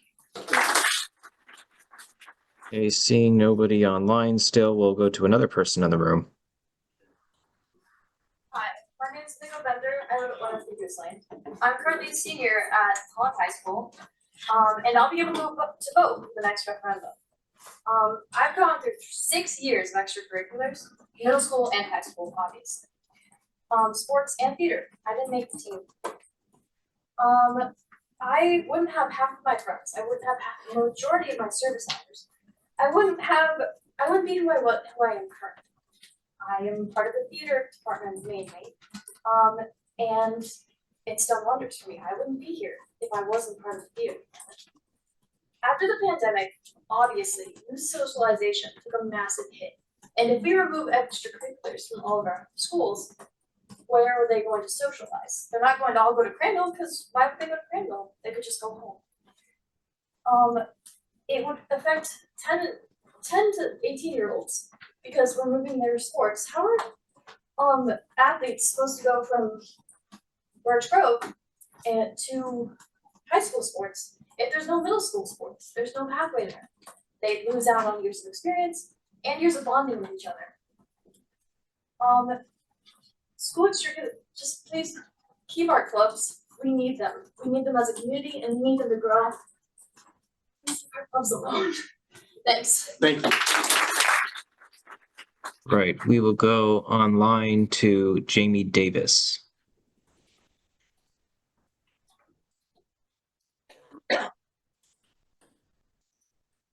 Can you hear me? Yes, we can. Perfect. Okay, Jamie Davis, 23 Johnson Road. I have 2 children in the school. I'm just going to keep this short. I believe the current proposal for the school budget is entirely too low, and we need to fund our schools. We're going to be nowhere as a town and as a community without properly funding our future. That's all I have. Thank you. Thank you. We'll go to speaker in the room. Hi, everybody. I'm a student at Tolland High School. My name is Ryan. I live at 34 Birch Hill Drive. So just to be clear, the only reason I'm brave enough to speak to you guys is because of DECA. DECA has, it has really helped my growth, my experiences. It's made me the person I am today. And as a result of DECA, I've been able to compete at state competitions at ICDC. I have been able to stand out, not just for colleges, but for the career, work fields, anything else. I think it really extends beyond college. It helps your personality, your characteristics. It makes you stand out as a person instead of just as a student. I think middle school sports are also extremely important. I have played, I've competed in track, tennis, cross country, and soccer. All of those sports have helped me become the person I am today. My parents did not move here to Tolland because of the tax rates. They moved here because of the school system. Now, the school system was very highly rated. However, I think if we take out those extracurriculars, those clubs, those sports, we will not have prospering students. And those students will not be able to compete in the workforce and in college, or even just as a person. Thank you. Thank you. Seeing no one with their hand raised on Zoom, we'll go to another person in the room. Amber Como, 64 Morgan Lane. It was not planning to speak in front of everyone this evening, but after hearing all of these awesome students do so and look everyone in the eye, while people listening can't look them back in the eye. Yay, you guys. As a mother, I have a 3rd grader and a 7th grader in this town. We moved here for the school system. One of them thrives on the clubs and after-school activities. He's not a sports person. He needs those things. They helped him find who he was at a tough middle school time. Was going to try to keep it as a parent, but also as a special education paraeducator in this town. I see every day what the cuts have done over the past few years. And you're on a path of not even legally meeting IEPs if you continue to cut the way you're cutting. We pay far less for paras than any district around, and I don't care because I love the students in this town, I love the teachers I work for, but you're losing them. All right, we'll go to another person in the room. Still not seeing any hands on Zoom. Town Council, I am Dan Rodriguez, and I would like to speak on behalf of the Pathways and Clubs, specifically DECA. Clubs and pathways aren't just an expense on a spreadsheet that you can delete. They are real things that make a real impact on so many students in Tolland High School. Both of these have had such an amazing and positive impact on my life that will help me well into the future. Before I joined DECA as a freshman, you couldn't have paid me to be standing here talking to you. But now, although still nervous, here I am. The knowledge that business and other clubs give help in all aspects of life and foster a sense of community throughout students. In clubs and through pathway activities, students are able to connect with so many others that they would have never interacted with otherwise. Students are also able to meet and talk with fascinating people throughout the business community, building connections for the future. Business clubs teach and offer to students so many crucial skills. It is so important that one of those classes, personal finance and investment, is now a state-mandated graduation requirement. I implore you to please consider the long-term ramifications of your actions. Our future is in your hands, so please do not let us down. Thank you. Okay. We'll go to another person in the room. Good afternoon, my name is Aaron. I live on 34th Lane here in Tolland. I am a junior at Tolland High School, and I'm not only speaking on behalf of the theater department, but also our clubs and our students that are not only in clubs and extracurriculars now, but will be in the future and definitely not.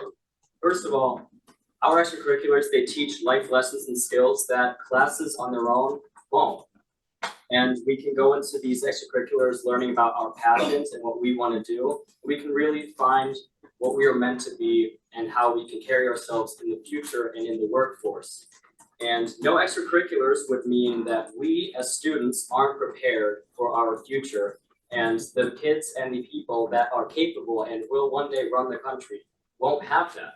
And we are seeing this around the country as well, where some students are just not in extracurriculars anymore because they are being cut, and that is leading to less education and less people living there and moving to those towns. I mean, my family, we also moved here and we mainly came here for the education and because there are so many opportunities, not just for us, but for everyone in town and for many generations to come. And I would just like to say, I wouldn't be here right now if it wouldn't be for those extracurriculars, especially theater. And I know that many kids in DECA and Smith also wouldn't be comfortable being here today or also on the Zoom right now and just listening, participating in the real world. So please, as a student, as a resident, take us into consideration because our education is very important and will lead us to greatness down the road as a town and as students. Thank you. Thank you. Thank you. We'll go to another person in the room. I'll go to you, sorry. I'm George Aldridge, Shunay Road. Somebody has to be the opposing viewpoint. That's me. I'm a lifetime resident. I served my country and my family and myself, my sister, we're all being forced out of town. It's nice to have all these nice to have, but what are you doing for the rest of us? There was 26 in my family growing up, now there's 2. Everybody moved out. They can't afford to live here. The woman I'm dating right now, she was a resident until 2022. She moved out, she couldn't live here. Seniors can't afford to live in this town. We have all these nice, we want and clubs and all these other things. Those are nice. But if the school wants that, cut some overhead. There's 6,000 less kids in school than it was 10 years ago. We've lost teachers to correspond with that, and yet the upper management type is increased by like 12–14%. Look it up. It was just in the newspaper last week. So why, we need to, if you need to cut and you need more money in education, find a good place to cut it. I would say get rid of some of the management in high school. Another thing, I'm more worried about paying my electricity than buying my food. Those are the important things to me. I got a total of $22.80 this year from Social Security, $1.90 a month after they took out because they increased my insurance. So what am I gonna do with $22.80? That's more than a few $100s it's gonna cost me to give more money to the school. That's not reality. What are we gonna cut? Parks, Recs? It just doesn't make any sense. Why are we forcing us old timers out? The seniors aren't here, but young people realize someday you will be a senior. And maybe you're recently retired or whatever, maybe you have some money. I've been retired a number of years and I've been on a fixed income for a number of years. Every year I have less money. Any increase in the town budget hurts me. I'm worse off than the year before, So am I supposed to just, because I'm a lifetime resident, just move and just leave? Is that what I deserve? Is that what other seniors deserve? I don't think so. Let's be fair and think about everybody and not just nice and all these young people. I wonder if they teach that in school. Oh, by the way, your clubs and all these other things that you want are forcing people out of town. Do they teach that? I probably don't. And another thing that irks the hell out of me is that you're always talking about all these cuts. There is no cuts. It's reduced to the amount of increase. Is there what, $1.5 million more that the Board of Ed is getting? That's not a reduction. That's reduction in the IWAS. Inflation went up 2.5% last year. How can the Grand Poobah out there ask for 11% when everybody else is getting 2.5% on average? It doesn't even make sense. How can you justify things like that and for the rest of us to even take it seriously when you're asking for pie in the sky? Where I work, thousands of people got laid off. Many times we had a budget and we had a contract and they came to us and said, if you accept a cut and pay, we're just gonna lay you off. So times get tough and this is the way it is. And now that we have a new king in charge, it was on the news today, they're cutting $14 billion coming to the Connecticut for education. Every blue state in this country is gonna get hit. And they're hitting everything. They're hitting Medicaid and all the things. Their state budget doesn't have enough money to cover all these things. Everybody's gonna hurt. So in reality, let's just think about where can we cut? If we need to cut, if you think the school needs more, then where? We're gonna do less work on the roads? We're gonna close up all the ball fields? I don't care. I don't play ball. I don't play tennis. You wanna give it all those sports? If that's what you think you need, then do that. But let's keep it within reason that the rest of us can live with. Be fair to all of us and not just the young people. Thank you. Thank you. Thank you. We'll go to the participant online. See, Teresa has raised her hand. Hi, good evening. My name is Juliet Carey. I'm a senior at Tolland High School. I just want to share how much extracurriculars and sports have helped shape me into the person and leader I am today. Because of all the various extracurriculars offered at Tolland High Schools, such as National Honor Society, World Language Honor Society, DECA, Student Council, softball, and many more, these all have helped me get not only accepted into college with scholarships, but also accepted into their competitive leadership programs. The diverse availability of clubs, sports, and even advanced courses in not only the high school but middle school have encouraged me to try new things and learn what kind of person I want to be. THS has offered so many opportunities for me to grow. This year, I have a seminar with our principal, Mr. Tolland, and working with him every day, having meetings with teachers, and seeing the more behind the scenes of the schools have just furthered helped me see how much I want to become a teacher in the future and help students. I know I'm graduating this year, but I still have younger brothers in 1st and 9th grade, and they deserve an equal opportunity to have a true school experience just like I did. So I would like to encourage you to reinstate the requested Board of Education budget proposal. Thank you. Thank you. We'll go to the room again. Do we have anyone else in the room who'd like to speak? This is the last time. Yeah, no, sorry, the young lady behind you, and, sure. Good evening, my name is Nelson Harold, and I live at 194 Sugar Hill Road. I am currently a junior at the high school, and I'm a member of DECA, Pep Band, World Language Honor Society, a featured captain of the indoor track team, and on the outdoor track team. As many of you know, junior year is usually the year when you start to consider what you will do after high school, and a good majority of students decide to go to college. I am one of those students.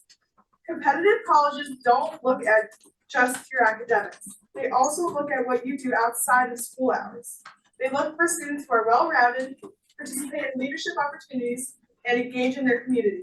The opportunity to do all of this for many students comes from doing clubs or sports. Colleges don't just want to see service hours or good test scores. They want to see students engaged in their school community. If these options were removed, it would be difficult for Tolland students to compete for spots in these competitive programs. I implore you to increase the allocations to the Board of Education budget and to please consider the impact your decisions have on our education. Thank you for your time. Thank you. Still seeing we do not have anyone with hands raised on Zoom. We'll continue to go to the room. My name is Cheryl Lesebeck. I've lived in Tolland all my life. I sympathize a lot with kids. I really do. In the cuts for your, extracurricular activities. When I was in high school, they were important to me too. There were clubs that I was. One thing we have to realize though, just like at home, there's a certain amount of income coming in. And we have to take and say, all right, this is what we have money for. This is what we can spend. And we can't go above that. Or we're gonna drive up our credit cards and we're gonna be in debt. So we determine our wants from our needs. And if there's a want that stands out so much, somewhere along the line, you have to sacrifice a need. And it's the same way with the town. The town has a budget. They have so much they can spend.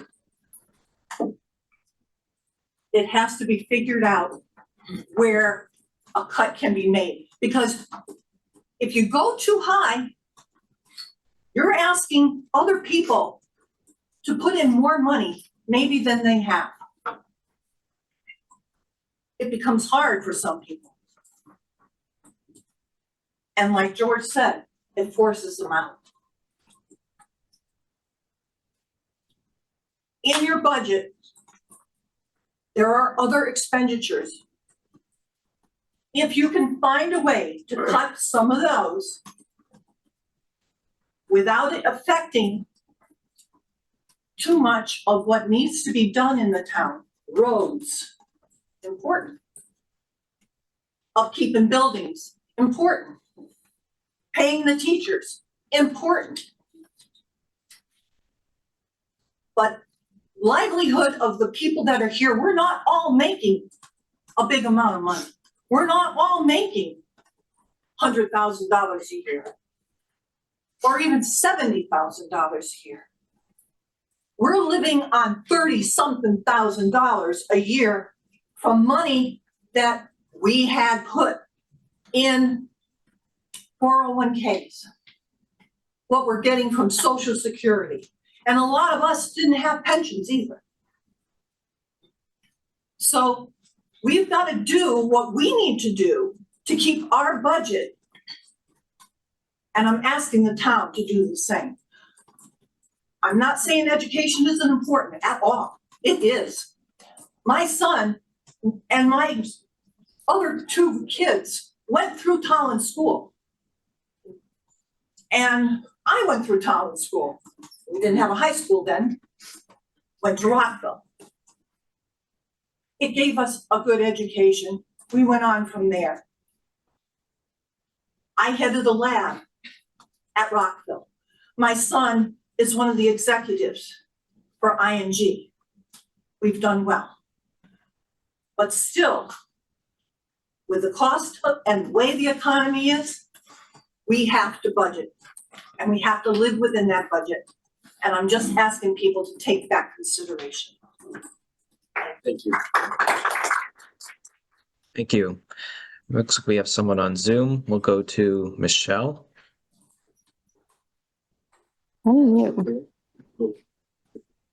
Okay. Can you hear me? Yes, we can. All right, Michelle Harold, 194 Sugar Hill Road. I would just like to start off by saying I'm really disappointed that the town council and the town manager saw what was being considered for reductions last week from the Board of Education and didn't anticipate people would want to participate in this meeting. And they didn't move it to a location where it could accommodate people who are upset. I would like to talk about the fund balance and our AAA rating. And I wonder if those things are so important that we've been reducing our opportunities in our schools for a decade and to protect these things. But what's it worth when our children aren't getting a well-rounded education that really meets all of our students' needs because we don't have enough intervention. We don't have a lot of things that we need. I also would just like to touch on the town manager mentioned the $300,000 from the state that we might get. And I just want to say that if we do get that money, it would come after the referendum. It would not be used on education this year. It would go to the tax stabilization fund. So it's not like it's a solution to the problem at hand. I do hope that you can find it in your hearts to be paying attention to all of us that are imploring you to increase the money provided to the Board of Education this year and consider using other options if you don't want to raise taxes because it's necessary. We've seen this coming for years. We've said this is going to be a problem when we underfund our schools and give them 1% increases every year. And here we are. This is your come to Jesus moment, and it's your choice to do what you want with the education of our students. Thanks. Thank you. Thank you. We'll go to the room. Is there anyone in the room who'd like to speak? 1 and 2, yeah, whichever way you want to go. Thanks. My name is Michael. I got 57,700. I'm a freshman at Tolland High School. Ever since I started doing theater in middle school, it's been a huge part of my life. Not only has it helped me discover myself, my interests, it helped me get on my comfort zone and meet new people. And with the high school's most recent production of Town, it's helped me meet so many amazing and talented people who have how my experience with me in the future. Without it, I would have never been able to be more confident myself or be able to give this speech. Not only are after-school clubs important for building a community as students, they set us up for success in college and beyond. And participating in them, students can allow themselves to find their interest in what they like to do after high school. Along with that, after-school activities is one of the main things that colleges look for in their students without them. Without them, we are setting us up for failure and restricting our futures from being as successful as they can be. Overall, the removal of after-school activities from the Tolland public school system will leave a negative impact on all students in effect. Its effect will stay for future generations of students. Thank you. Thank you. We will go online to Keith.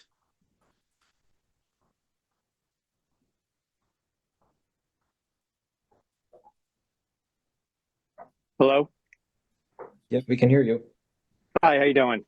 My name's Keith Anderson. I live on Apple Road in town. I first of all just want to say thank you so much to all of you who are serving on the board and the Board of Ed. I know you guys donate a lot of your time to our town, and it's much appreciated. A lot of what I'm about to say has been said already, but I just think a lot of it also deserves repeating. I'm a member here in town. I'm also a coach that for several different sports, several different levels, and I just really enjoy being a part of this town. I would have loved to be there in person tonight, but I have 3 kids at home, a high schooler, a middle schooler, and a 5-year-old. So, and I was on a little league field when the meeting started, but I would have loved to have been there in person. I think it's really frustrating that the meeting tonight was held at such a small venue when you guys probably were expecting a lot of people. I also think it's frustrating that only 100 people can get on through Zoom. I had to, thankfully I got home and saw that my wife was on Zoom. So that's the only reason I'm able to participate tonight. So I really think you guys should really consider tomorrow night, maybe postponing tomorrow night's meeting and allowing for another public hearing to take place in a bigger venue, maybe one of our auditoriums, so some of the people in town could see the beautiful facilities that we have in town, maybe something at the middle school, but a bigger venue where more people could participate and be heard like they were tonight. And I do appreciate that you are giving us the time to express, because you know, they tell us that we should be participating in our local government, so that's what we're doing. Just wanted to say, my wife and I moved here about 10 years ago, and we moved here strictly because of the school system. I didn't know Tolland at all. I heard it was a nice town, but we moved here strictly because of the school system. When we moved here, we lived here for the past 12, 13 years. We not only fell in love with the school system, we also fell in love with the town. The parks, the rec system, beautiful. You know, Crandall Park is one of the best parks in the area, and there's so much to do there. I appreciate all the time that all you guys are putting into that. But I do think it would be really, really upsetting to a lot of residents if you cut any more from the Board of Ed and didn't pass the proposed budget that they put forward. I really think it's important, not only for the extra activities, the teachers that we're losing, but also the sports program. Like I said, I'm a coach here in town, and I think it's upsetting to see that we could be losing our middle school sports program. I know other varsity coaches who are part of our system are a little nervous about this, because that's our feeder system into our high school program. So I think our quality of coaches would probably dip a little bit. We have some really great coaches right now. Our sports and athletics are doing some amazing things at the state level, and I think that would start to dwindle if we lost our middle school program. Also, I don't know if it was mentioned tonight, but our increase to pay for our high school students would be increasing, which would make a lot of families, you know, really second guess whether their kid could participate in sports or not. So again, and then finally, my daughter, who's in middle school, you know, the theater program has been extremely special to her. I don't know if she would have got through middle school without it. So she made a lot of great friends through that, and it's what she wants to do in her career now. And that's all because of the time and energy and effort that people in our town put into, you know, the theater program, the extracurricular activities. We heard from so many of our amazing high school students tonight. How many towns could have that many high school students come forward at a town meeting, sound so eloquent, even more eloquent than me, and it's just, they're so impressive to see the quality of students that we're putting out. So I think it would be just really sad to see that if we cut from the school budget. And I am very, very empathetic to the people who also spoke and said that it would cost them money that they don't have right now. And I just want to also just encourage people to look at our local town pantry. You know, they're doing some great things. Each month they're having different collections for different food. So there are some really great programs going on in town. And I just want to encourage anyone who can help and volunteer at those programs to do that as well. So thanks again for letting me be heard tonight, and good luck the rest of the way. And again, I just encourage you guys to maybe postpone tomorrow night and allow for a bigger audience to participate like tonight. Thank you. Thank you. All right, we'll go back to the room. Hi, I'm Zach Beaumont. I live at 54 Negweed Road. I am a graduate from Tolland High School back in 2021, and I've been working with these students since September, working on the student production of Hadestown. And I've done a lot throughout this entire 2 semesters with these kids. And I'd like to consider also not only the clubs and budget cuts there, but also for the paraprofessional as well as the custodian work. Both, if you've ever worked with students, which I have for the last 2 semesters, you know that they can get messy. And I'd really like to make sure that our schools stay clean. It's really important. But not only that, I think that cutting paraprofessionals is a terrible idea. Even for when you don't have that kids who need as much special needs, even if you need anything. I mean, I right now am in college at Eastern and I have a 3.92 GPA, and that is not without hard work. But without that, without the professional work at Tolland High School, I don't think I would have gotten there, honestly. Because back in the middle school, I mean, I have ADHD now and I have medication for that. But even with that, I was still very much struggling with fractions and math at a very, like, below 10% in my math scores. It was terrible. And the only reason I got through it was because of those paraprofessionals and because there were people who were actually dedicated to helping me figure out how to do things that everyone else in my grade were able to do with no problem. So I really think it's important. The other thing is, of course, the clubs. I am so proud of everyone who worked on Hadestown. And it's not only that, they did it without any help for funding from the Tolland budget schools at all. They were able to do so much. They also have a state-of-the-art lighting board and a state-of-the-art sound board and a bunch of like faculty and staff who just don't stop caring for these students and what they do. And it would pain me and everyone else so much to see these clubs die. You hear me? No one Was that okay? Was that sound? Sorry about that. It would pain me so much. And I really hope you guys understand where this budget is coming from and where we can possibly cut other woes. Because if you look around the room, how many people have shown up today and couldn't have shown up today in the Zoom meeting in defense of the Tolland Public Schools? I don't see any other town, like places where that budget could possibly be shifted around. They aren't defending their place, but we're all here standing today in front of you, telling you not to cut this budget. Please don't cut this budget. Thank you for your listening. Thank you. We'll go to another person in the room. Oh, never mind, sorry, go ahead.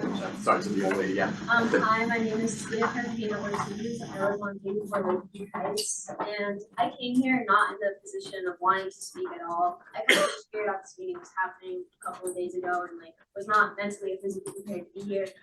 Even though I am sitting on 2 essays to work on, I'm still here tonight at 9 p.m. listening to everyone speak their amazing ideas and speak their opinions and their perspectives, which I think are all super important. I feel like a main thing that has happened within the school is that there's no ways to know any of this was even happening. I hear students in my class say they didn't even care because this doesn't affect them anyway. But they don't know how it doesn't affect them. They don't know how these serious budget cuts are going to implement their life harshly and how they won't be able to do things they did before, and then they'll just complain and be like, we used to have that. Well, now you don't, because you didn't show up and you didn't speak your opinion to people who care about what you have to say.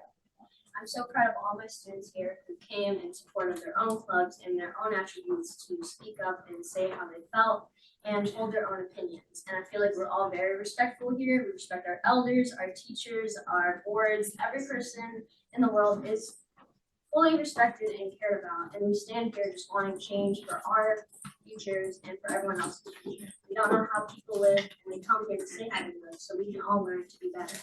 And I feel like that can be Buzz Cuts and every other person who has an opinion on this and like skin the game, they can make the change for us. We're only the people and we have only so much power, and our voices are so important, especially in journalism. I feel like the whole point of journalism is to speak how you feel and to get news across to everybody. And only so many students came here today to learn about what was going on. I think the amount of people here who actually stood on the on the 100 people Zoom meet, I feel like any person here, their opinion matters and their views matters to hear about what's going on. These cuts would be very detrimental to everybody if it's pertaining to special ed transport, to their paraprofessionals, to clubs which build community. The only thing about this is community. If there's no connection, then people won't really care or want to show up to meetings. But until it's impacting them directly, then people want to speak out and listen. And I feel like that's the main important event of tonight and what can be happening tomorrow night, wherever it happens. I just feel like people need to speak up and listen and not be afraid about what other people listening will have to say about it. Thank you. Thank you. We'll go online.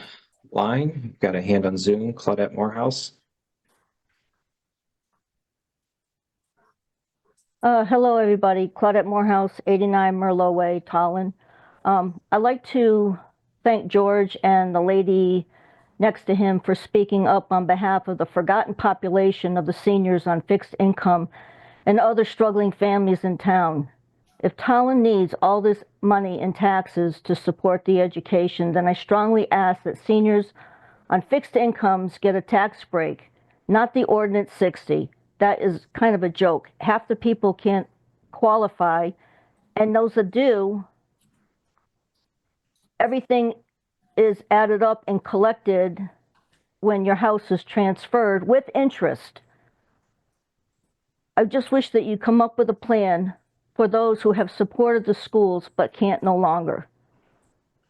These people have supported the schools for decades, and now they've reached the point in their life where they have to live on Social Security. I work in town, I work for a lot of people, and these struggles are real. It's either food or meds, it's either electricity or heat. We can do better for our seniors. And I do, understand the students, they're wanting the clubs and all this other stuff. I get that. But we also have to take care of the hidden population in town. Thank you. Thank you. Point of order. Yes. Just wanted to clarify that Ordinance 60 is a direct tax credit. It doesn't accrue to your property. It's not repayable. There's no interest charge to it. There is an income qualification, but it does not accrue against your property. There is another tax freeze or tax credit that does, but Ordinance 60 is a direct tax credit for Is that seniors. Ordinance 25? Possibly. And for not just for seniors, but for disabled veterans that qualify. Thank you. Thank you. All right, let's go back to the room. Hi, my name is Alan Everett. I live at 53 Hartford Turnpike, and I am here in behalf of someone who could not be here, who has prepared a speech, so I'll do their best for now. Hi, my name is Harper Toomey, and I live at 7 Lisa Lane. I attend Tolland High School, and I am in the 9th grade. I have been involved in the Lego Club and theater at the middle school and ATS. The middle school, the musical and robotics at the high school. The programs at the middle school and high school have changed my life. They are the reasons where I am today, and the reason I will go on to bigger things and better things. They have also shaped who I am and who I am friends with. In the middle school, I participated in the first Lego League club, and they have the first Lego League club they have there, and it's the reason I do robotics now. That's also the reason I'm not here right now. I'm not robotics. We are about to go to districts and have things to do. Also, the drama programs have shaped who I am. They have shaped my group of friends and the relationships I hold with so many people. I've done backstage for the middle school, and I was recently the stage manager for the high school drama club. From the middle school program, I gained relationships with people who I wouldn't have known otherwise, and I can't imagine my life without many of them. I also gained many skills from those programs, like thinking on my feet, and more and being able to more quickly click with people. 2 life skills that I would argue will help in life a lot. Also, from robotics and FLL, I've gained a lot. From robotics, I learned how to code Python, something not many people know how to do, and I know will help me get the job down the road. From FLL, I got pushed outside my comfort zone and gained more friends and more respect for people I wouldn't know otherwise. FLL and robotics will be the reason I go to a good college and end up in a good spot. The clubs and different extracurriculars at schools in the district hold a lot of weight for so many kids, and they would be crushed if programs that the schools provide, I would have nothing. And I also would have no social life. I urge you to think very, very carefully about what you are doing, because without even knowing, it could get rid of everything. so many kids learn and get rid of the only social time so many kids have. I would also like to add, there's not much of a point to adding new seats in the middle school if you're not gonna have a theater program to use them. Thank you. Thank you. Thank you. All right, let's go back to the room.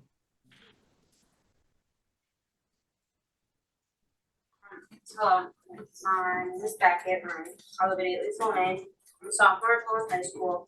I'm GSA president. I take a strong leadership role in APS, but I'm also a member of botany, Model UN, and and the THS morning announcements. These clubs are a significant part of my life. Most of my time after school is taken up by this. I've learned valuable skills that will help me in the future. My mental health has greatly improved. As of 2023, 50% of colleges take into account extracurriculars. There is 2,146 students in the Tolland Public Schools. If you take that stat and put it in, 1,073 students might not get to their dream school. The goal of Tolland Public Schools is to make every student college and career ready. But this proposed budget hinders that. For example, public DECA is one of the best in the world, at least from what I've heard at school. I'm not in it. I know that at least 2 of you, probably more, were at the musical this year. That was all student talent from hard work. Are you gonna take that away from us? I'm also in Tolland Special Education Program. Paraprofessionals has strongly helped me throughout the years.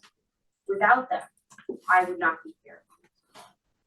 They've helped me through small tests to helping me read through exams. So are you gonna take away our livelihood in clubs and accommodations? Thank you. Thank you. Thank you. We still don't have any new hands up on Zoom, so we'll keep going to the room. I'm Savannah Davis, and I live at 363 Gaming Road. As a student, I can speak for the community of students that feel that in these spaces, they have a comfortable place to show their passion and drive for things they feel strongly about. As a freshman, finding a club like DECA contributed to my ambition for business and helping me to decide what to do after high school. Not only did this decision change the trajectory of my time at school, but also assisted with me being comfortable when faced with speaking in front of others. With the effects of COVID, more students feel uneasy about speaking in front of people. But upon participating in classes and clubs, such as DECA or our theater program, weak skills such as public speaking can be improved in a positive environment. Outside of the classroom, learning opportunities provide a favorable environment for students to have additional opportunities to learn and show their skills in a place and community suited for these individuals. Before making a decision, please consider the students and their future beyond the classroom, along with how these students and their after-school programs are helping them be more comfortable around their peers. Thank you. Thank you. Thank you. All right, do we have anyone else in the room? Sorry, can you just repeat your name and address? Sarah Carrera, 96 Sugar Hill Road.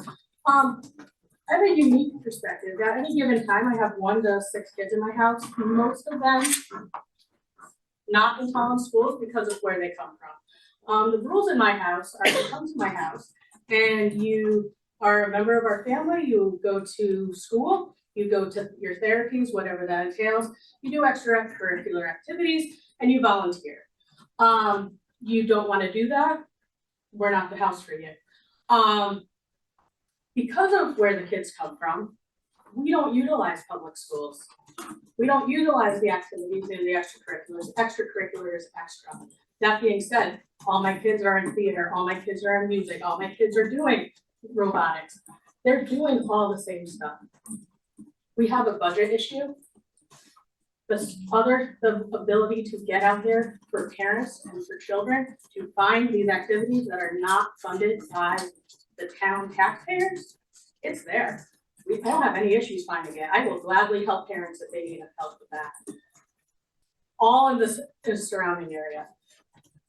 I work for the government. I'm about to lose my job. My husband works in aerospace. He's about to lose his job. But where's the money coming from? I look at the thing. For one of our properties, we're gonna be paying over $2,000 a year extra. For other property, I haven't even looked at it because I really just don't want to. So we're in a budget crisis. It's not getting better. We're gonna keep losing money. We live in Connecticut. We all, I think most people in Connecticut understand that money is leaving. So where's the money coming from? Are we taking it from people who are then just gonna move?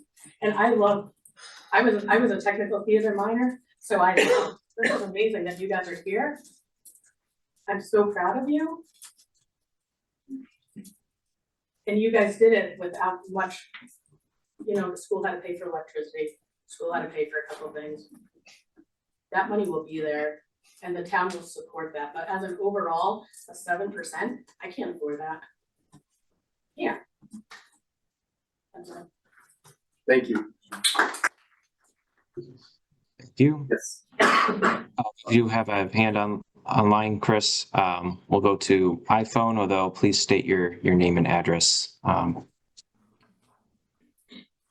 Hi, my name is Kasia Walls. I live at 31 Stacy Lane. I'm all for keeping the school programs and sports. However, as a resident who moved to Tolland 2 years ago, we can afford another $4,300 tax increase. Many residents said they moved to Tolland because of the great school systems. Well, if you can't afford the taxes, you will be forced out of the town. So we have to think about that too. Thank you. Thank you. Thank you. We'll go to the room. Hello, my name is Raquel Whitaker, and I'm a junior in high school. I live in 191 Waltersville Road. I'd like to talk about the community that clubs bring to students. I know that I would be in a much worse place if I never joined clubs because I moved here right after COVID. And for 2 years, I did not talk to anybody. I did not make any friends essentially until I started joining clubs. And immediately I met so many amazing people and I got brought into I got brought into such a great community. And we have such great communities in our clubs. And if we got rid of them this year, there was no way to bring back the history that those communities are built on top of. I'm in ATS, which is very heavily built on top of itself. People all the way back, we've been working with a college student who was in ATS when he was in high school. And we're still, we had knowledge from back when he was in high school. And we've built so much on top of each other. And if we get rid of clubs, even if we could find a way to bring it back later, it wouldn't matter. We would erase so much that we've built. And I also want to say that I know that clubs have brought me a lot of motivation and purpose. During Hades Town, I've never felt more motivated, even with school, even when we were spending 20-25 hours a week, after school doing stuff. I've never felt more motivated to get my schoolwork done because I wanted to be involved in the play. I wanted to be helping. The clubs do so much for us, and we would not be the people we are without them. And I think we would be worse people. I think we would be less happy people, and I think we would be less motivated people, even without talking about how important it is for college or whatever. Just for us as people and for us as learning to become people, having these communities is so great for us. Thank you. Thank you. Thank you. We'll continue to go to the room. Hi, I'm Juliana Gray and I live on 69 Partridge Lane.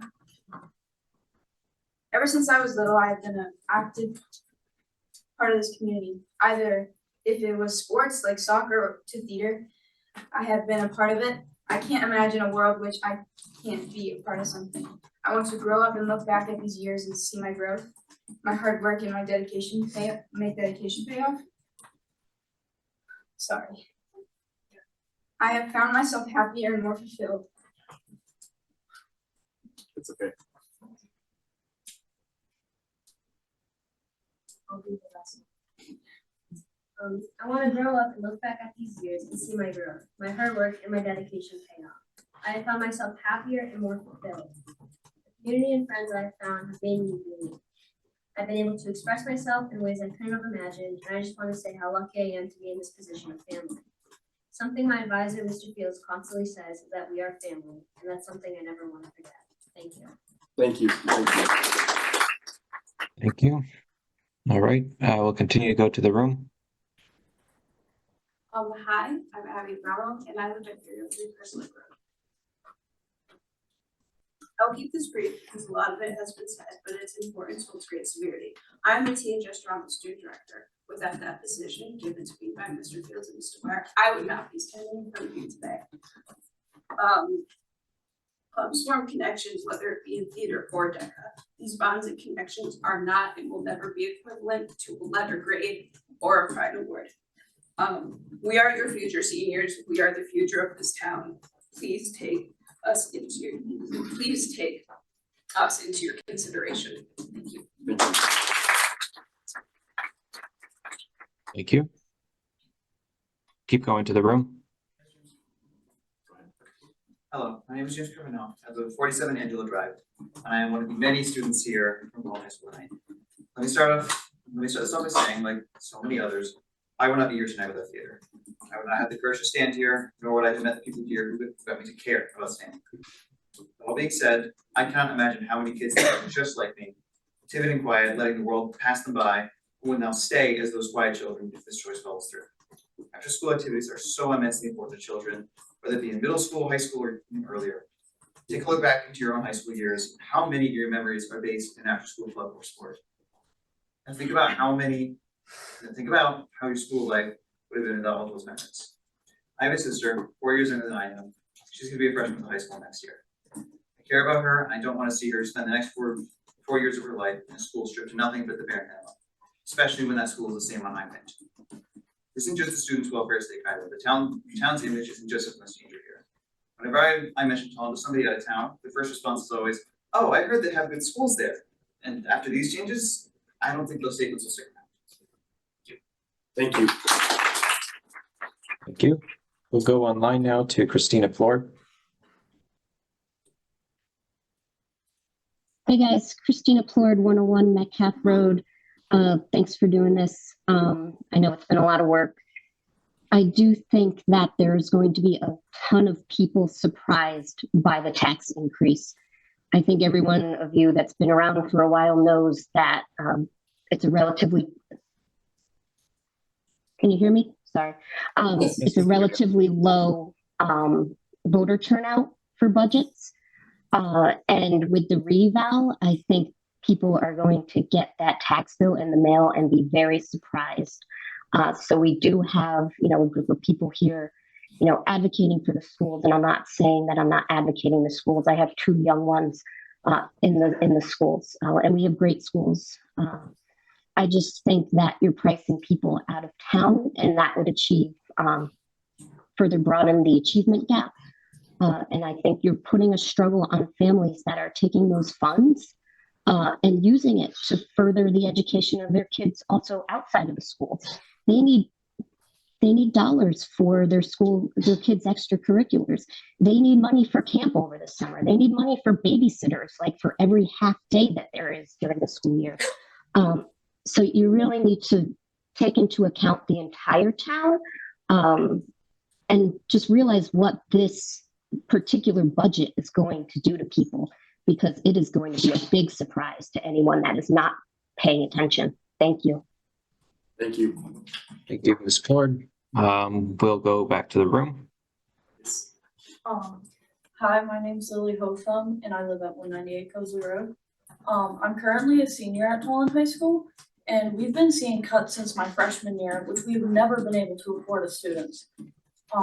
Seeing teachers that myself and others valued being cut has been incredibly difficult, and to hear that you suggested cutting our extracurriculars is crazy to me. I understand that the budget is tight, however, cutting extracurriculars is not the route we should go down. This was my first year doing theater, and it was honestly one of the best decisions I've ever made. Theater has been one of the most fun things I've ever done in my life, and I know anyone can say that same thing about any club they are involved in. Although I am graduating, I ask that you please not cut extracurriculars, as you are not cutting into our wants but our needs. Thank you. Thank you.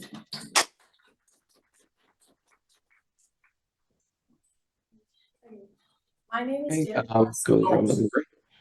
go ahead, sorry. My name is Danica Castaway and I live on 16 Core Road. I am currently a junior at Tolland High School and I didn't plan on speaking tonight like many others. So this is something I quickly typed up. I'd like to start by saying my 6th grade year was when COVID hit, and from then on my middle school experience was hindered. By the time freshman year rolled around, I had pretty much no friends, and that was the lowest point of my life. I was in chorus, and that opened up pathways for where I am now. Sophomore year, I went out on a whim and joined stage crew for that year's theater production. I know everyone here has said something similar to this, but it can't be stressed enough how much of a positive impact that had on my life. I've made friends with people I would have walked past every day, and these people have been some of my greatest supporters. These social connections go beyond school interactions, since most are now my closest friends and I spend time with them outside of school. I would not be in this room today if it weren't for my peers. I see myself in some of my younger peers, and I strongly urge them to continue with whatever brings them joy, but they cannot do that without these clubs. Thank you. Thank you. We'll go to Zoom to Tracy's iPhone.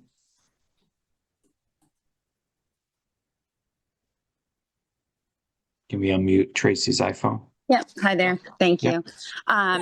Couple of things. I wasn't planning on speaking tonight either. Thank you, everybody that came out and everybody that's participating in all this. It's really just encouraging to see on all sides. A couple points that haven't been brought up that I've heard yet, just that I wanted to kind of get out into the open.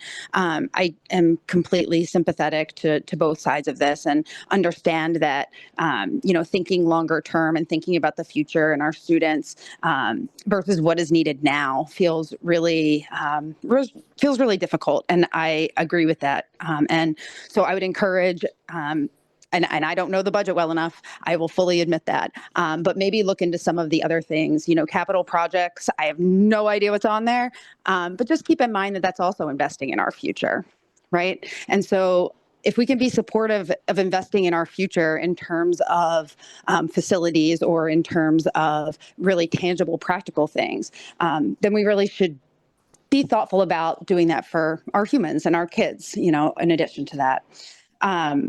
Another random kind of thing, I heard a lot tonight about, or not a lot tonight, I've heard a little bit tonight about the idea of camps or after school care or some of those things that, that cost a lot of money. If you've put a kid in a camp or in a daycare setting in a while, it'll break your bank for sure. And now that's going to have to increase, right? Because, the middle school kids are getting out at 2:30 in the afternoon. And if their parents work until 5, they're either, at home playing video games and, their parents are at work and meanwhile being criticized on social media for not taking care of their kids. Or they're being criticized on social media for, the kids riding around on their bikes all the time and running amok in town. Now they're getting out at 1:30 in the afternoon and have nowhere else to go. So just something to consider there. You're hearing a lot tonight from our DECA and our theater kids, and I have a theater kid, and I'm so proud of all of you for coming out tonight on this. But please don't think that this is reflective of the entire student population. you'll hear a lot of the same things coming from theater kids and coming from DECA kids, and how school and clubs and activities have changed their lives. And that is real, and that is tangible, and that is awesome. But they're just 2 clubs. All you've heard from tonight is 2 clubs out of all of the ones that we're talking about here. And these are the kids that are willing to kind of get up and talk and be public about their feelings. There's a lot of kids in a lot of activities that aren't able to kind of speak out today. Finally, my son's filling out job applications, and he's 16. He's out into the world, out into the workforce, and I don't think I've seen an application that doesn't ask about extracurricular activities and sports and what you were involved in school. And so now those kids would have nothing to put on those, which makes them uncompetitive for things in the future, whether they choose to go to college or not. Thank you. Thank you. All right, we'll go back to the room. My name is Owen Walsh and I live at 79 Rural Way. I'm a sophomore at Tolland High School. I'm also a member of Tolland DECA. I want to thank all of you for the hard work you have done for the budget. I know it's definitely not easy to satisfy every single member, but these extracurricular clubs that are planned to be have impacted the many lives and characters of the high school students. Skills and experiences that the extracurricular clubs have given will be with them for a lifetime. They're intangible and no one can take them. My grandfather, down to my cousin, they run a family business called Walsh Enterprises. I talked to all of them about DECA and my sister as well, and they all wish they had the opportunity to be at DECA to learn these skills that I have learned right now. They've been in the business game for 50 years and they all think highly of DECA. And it's been a really great experience to talk with interviews, talk with people, and get a good creative process and deal with customers in a good professional manner. Especially my sister, Leah Walsh, she's a sophomore at UConn stores right now. And during the pandemic, she made the transition to high school and she had a tough time with it. She gained a lot of anxiety and a lot of problems within that. And doing DECA, and she also participated in the Mary Poppins play back in 2023. And it really helped her gain a lot of social status and talk with a lot of people. It really helped her in a lot of ways to gain skills. Now at UConn, she's the president of DECA and she has inspired many other people to join as well. There are many other schools that she's heard that hasn't even heard of DECA. It's not even a concept at the schools. And she's given them the opportunity at the UConn as president to express and learn these new skills. So DECA has also helped me a lot as well with speaking, as my other member, Ryan said as well. It's really helped me with talking to all of you. If you asked me to do this before doing DECA and all these other extracurricular clubs, I would have said no. And I know a lot of people here know that as well. And they feel that way too. Many people there have said that as well. And activity has affected many aspects of my life. And I wanted to pass that down to my little sister, Risa Walsh. She's a freshman in high school right now, and I really want to provide her with those opportunities as well, so she can do many great things just like my older sister would. I look to my older sister in a very great way because of many things she did and the kind of comeback that she had. These clubs helped her a lot in her time of need, especially with me right now, with my trouble with talking in front of large audiences and talking professionally. DECA and many other clubs have helped all of us as well, especially since GSA has allowed people of the LGBTQ community to express themselves with people that they relate to, and theater allows people to perform, to show their skills in front of a live audience. It also helps them with their public speaking as well. It's great. And all these clubs show so many benefits for their future that I cannot express enough. And I want those opportunities for my sister as well. Thank you. Thank you. Right, I'll just make a note before we continue. We are below the Zoom capacity, so if you know anyone who'd like to join the Zoom to make comment, now would be a good time. So just want to make everybody aware of that. However, we don't have any hands up at the moment, so we can go to the room if there is additional public comment from the room. In the back. Hello, my name is I'm here at this meeting today because I care deeply about the school, about all of the extracurricular and academic opportunities available to me because of the current and previous support for this system. I wasn't originally planning to speak, but all people here tonight have led me to reflect even deeper on the impacts of this budget, and I hope they've made you all reconsider. I'm a junior at Tolland High School.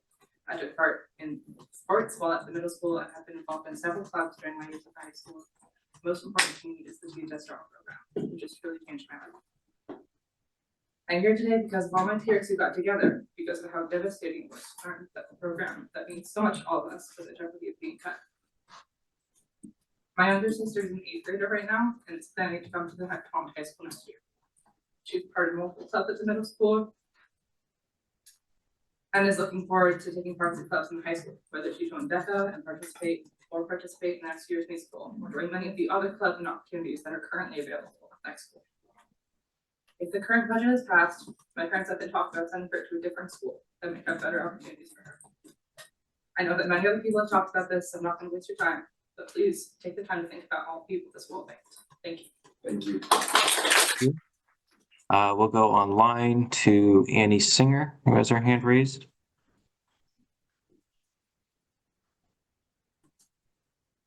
Can we unmute Annie?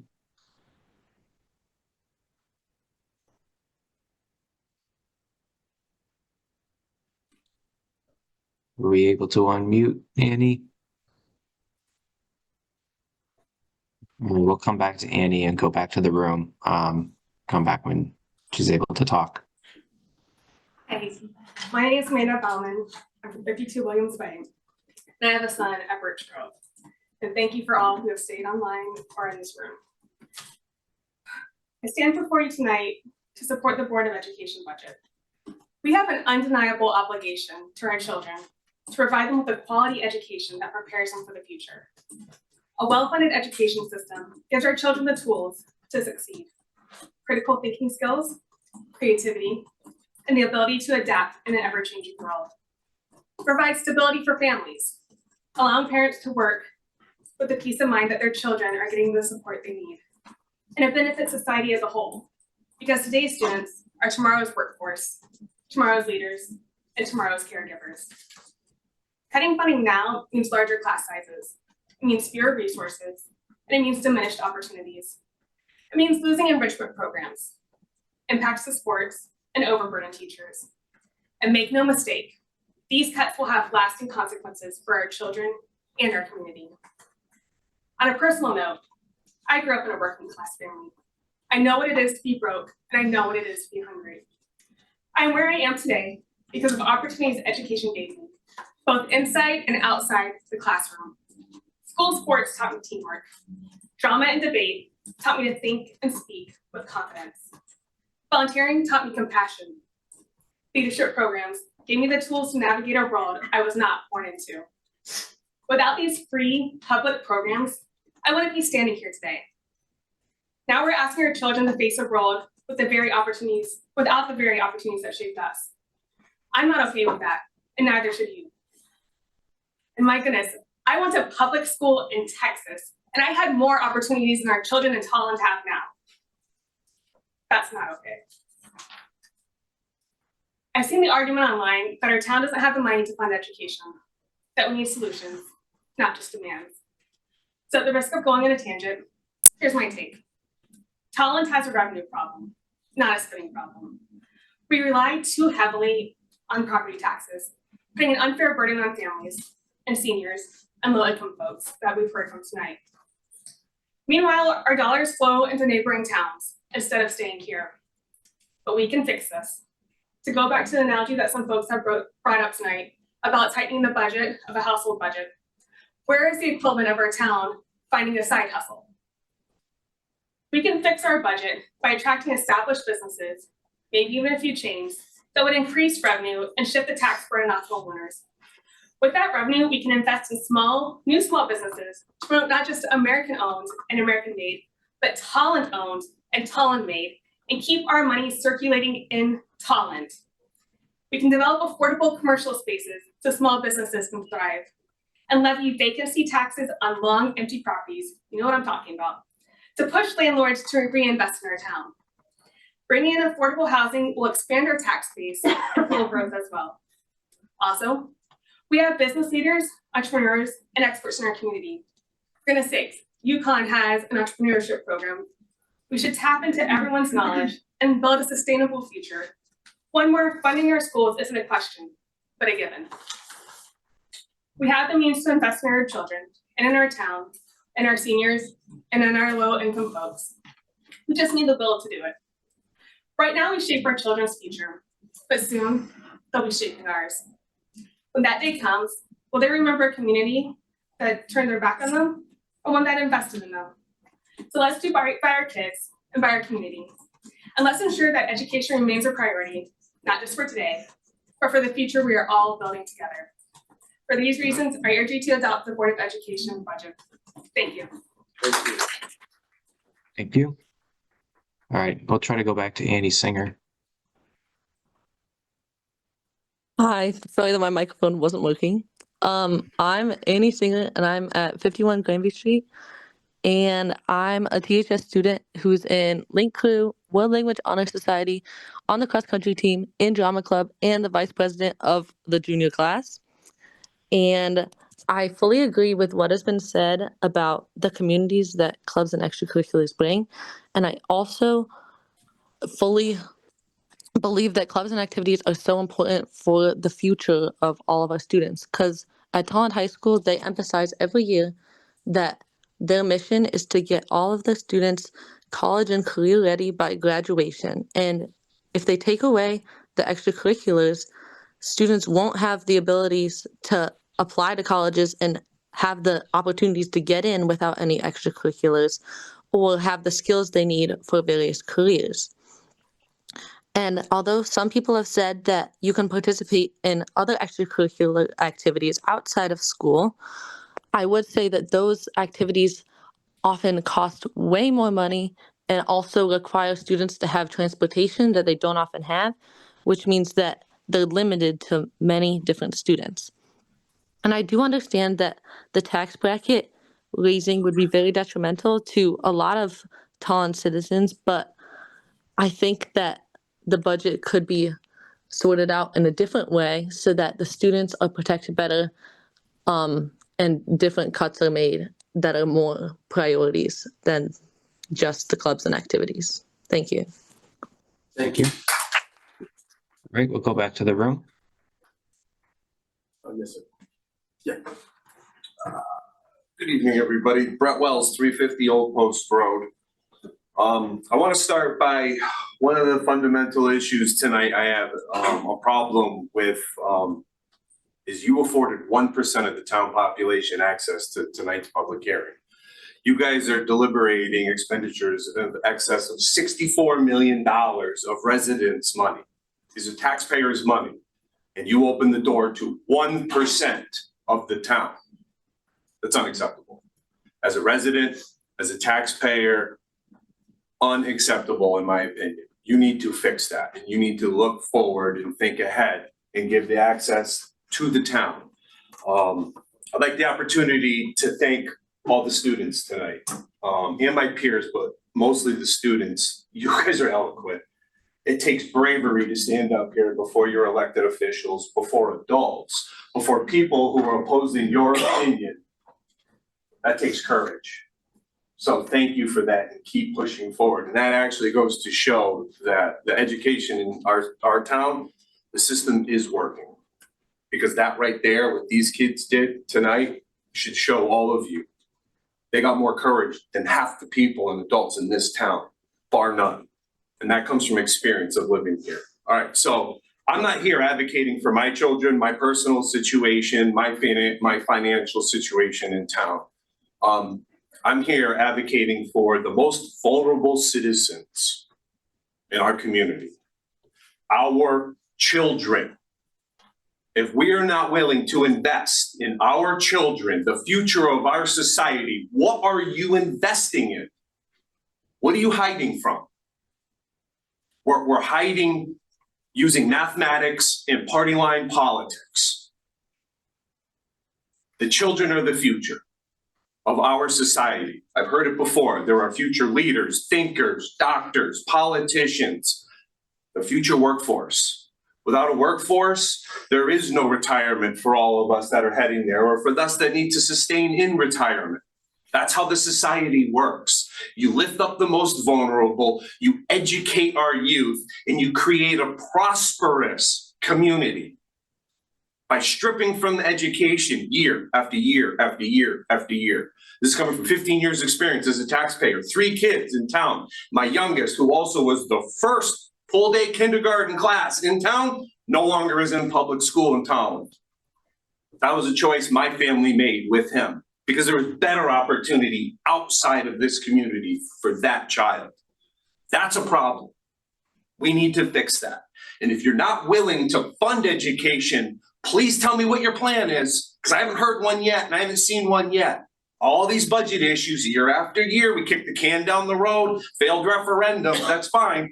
What are we doing? What is the plan to fix this? So I ask you, work with the Board of Ed. Come together with a sustainable budget that works for everybody, but supports the Board of Education and our most vulnerable, our children. Thank you. Thank you. Thank you. All right, we'll go back to the room. My name is Eve Mand, and I would like to speak on behalf of someone who cannot be here today. Her name is Catherine Beaumont. Cutting programs throughout the schools to this degree is unthinkable. Extracurriculars serve as a lifeline for several students throughout all of the schools and serve as a way for them to find communities in which they can fully be supported. I am a senior at Tolland High, however, I recently moved to town my freshman year. Without various clubs such as theater and Model UN, I would not be the person I am today, and I'm sure many other students could say the same. Additionally, cutting all library books and textbooks only fuels the fire. 28% of adults score at a level 1 or lower reading level, and cutting these crucial sources only sets up our students for the same failure. Finally, reducing special ed services such as outplacement and legal services is incomprehensible for children like my sister, who attends the American School of the Deaf in West Hartford. These cuts would force her into a world of silence where she has to attend a school without the resources she needs to thrive. Although I am graduating this year, these issues extend far beyond myself, and the current students enrolled in Tolland and I hope you take into consideration the damages that these cuts would have on not only the present, but also the future of our children. Thank you. Thank you. Thank you. All right, we'll keep going with the room. Sure, go ahead. I have a little someone's my voice, so. My name is Ava Martel, I live on 66 Center Road. I was not gonna speak at all whatsoever, quite frankly, I have horrible anxiety, so bear with me, but I'm currently a junior at Tolland High School. I have many of my peers among me, and I've been involved, not necessarily with theater directly, but I was in a class for it, and without theater, there's not gonna be a lot of class material to work with in theater studies. That's literally what it is. Also, I was speaking with my English teacher, and we were just like talking about, you know, what's going on with the educational system and things that might happen in our town. And the idea that she wouldn't even be able to buy any books if they broke for whatever reason is ridiculous. That is completely infuriating for not just me, but many other teachers, I'm sure. I also work at a daycare, so I completely understand their side of things to some tiny degree.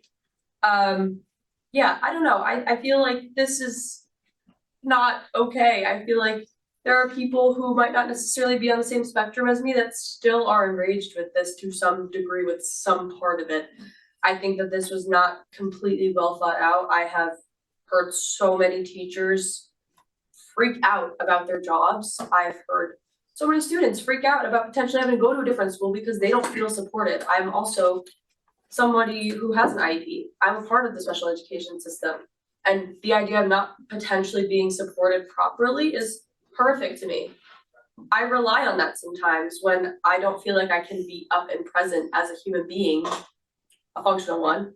And I feel like that's so disappointing. And there was a legality aspect that somebody mentioned, which is also so disappointing. And I think that many teachers, students, and all of the above can speak on that. And I think that, I mean, I know at least somebody up there has a kid in the school system that I personally knew, so I think knowing that, it's really frustrating that this was even a considered the proposal.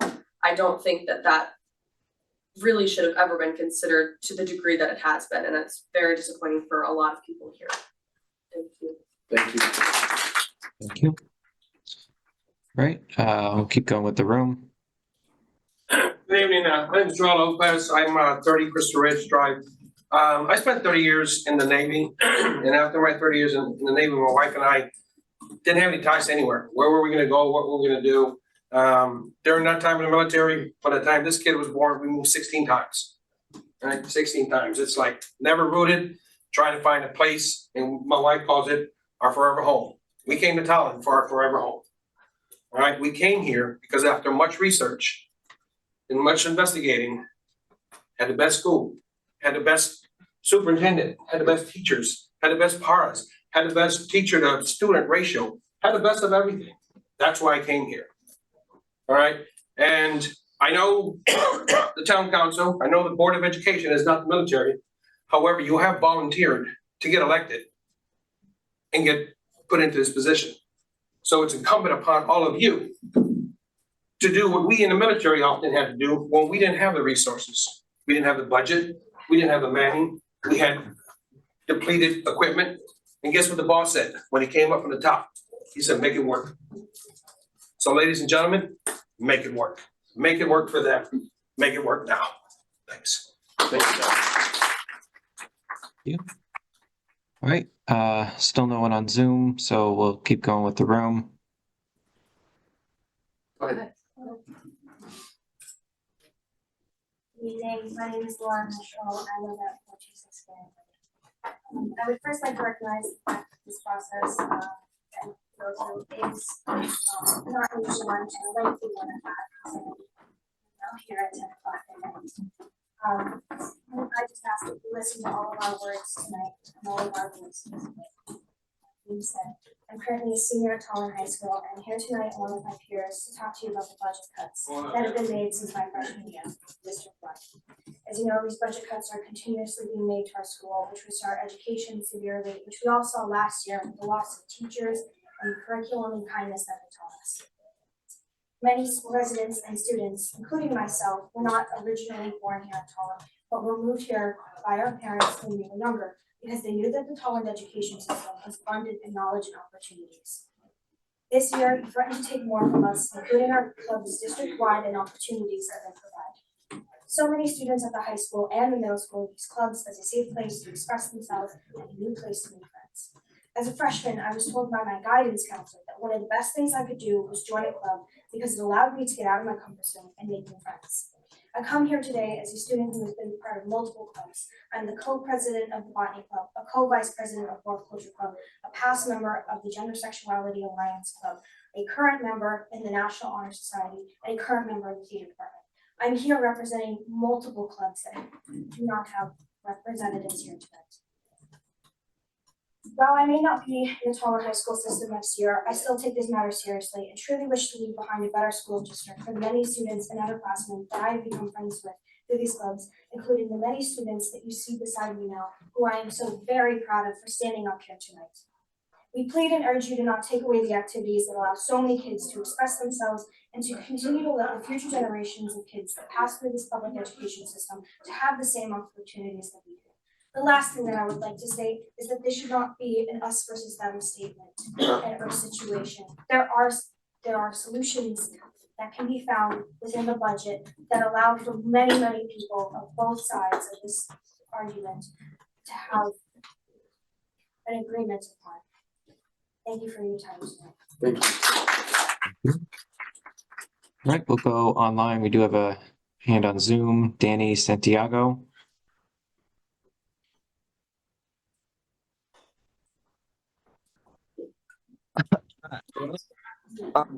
Danny Santiago. I'm class president of the junior class at Tolland High School. The last few years, we've seen significant budget cuts. There's so many classes that are no longer available.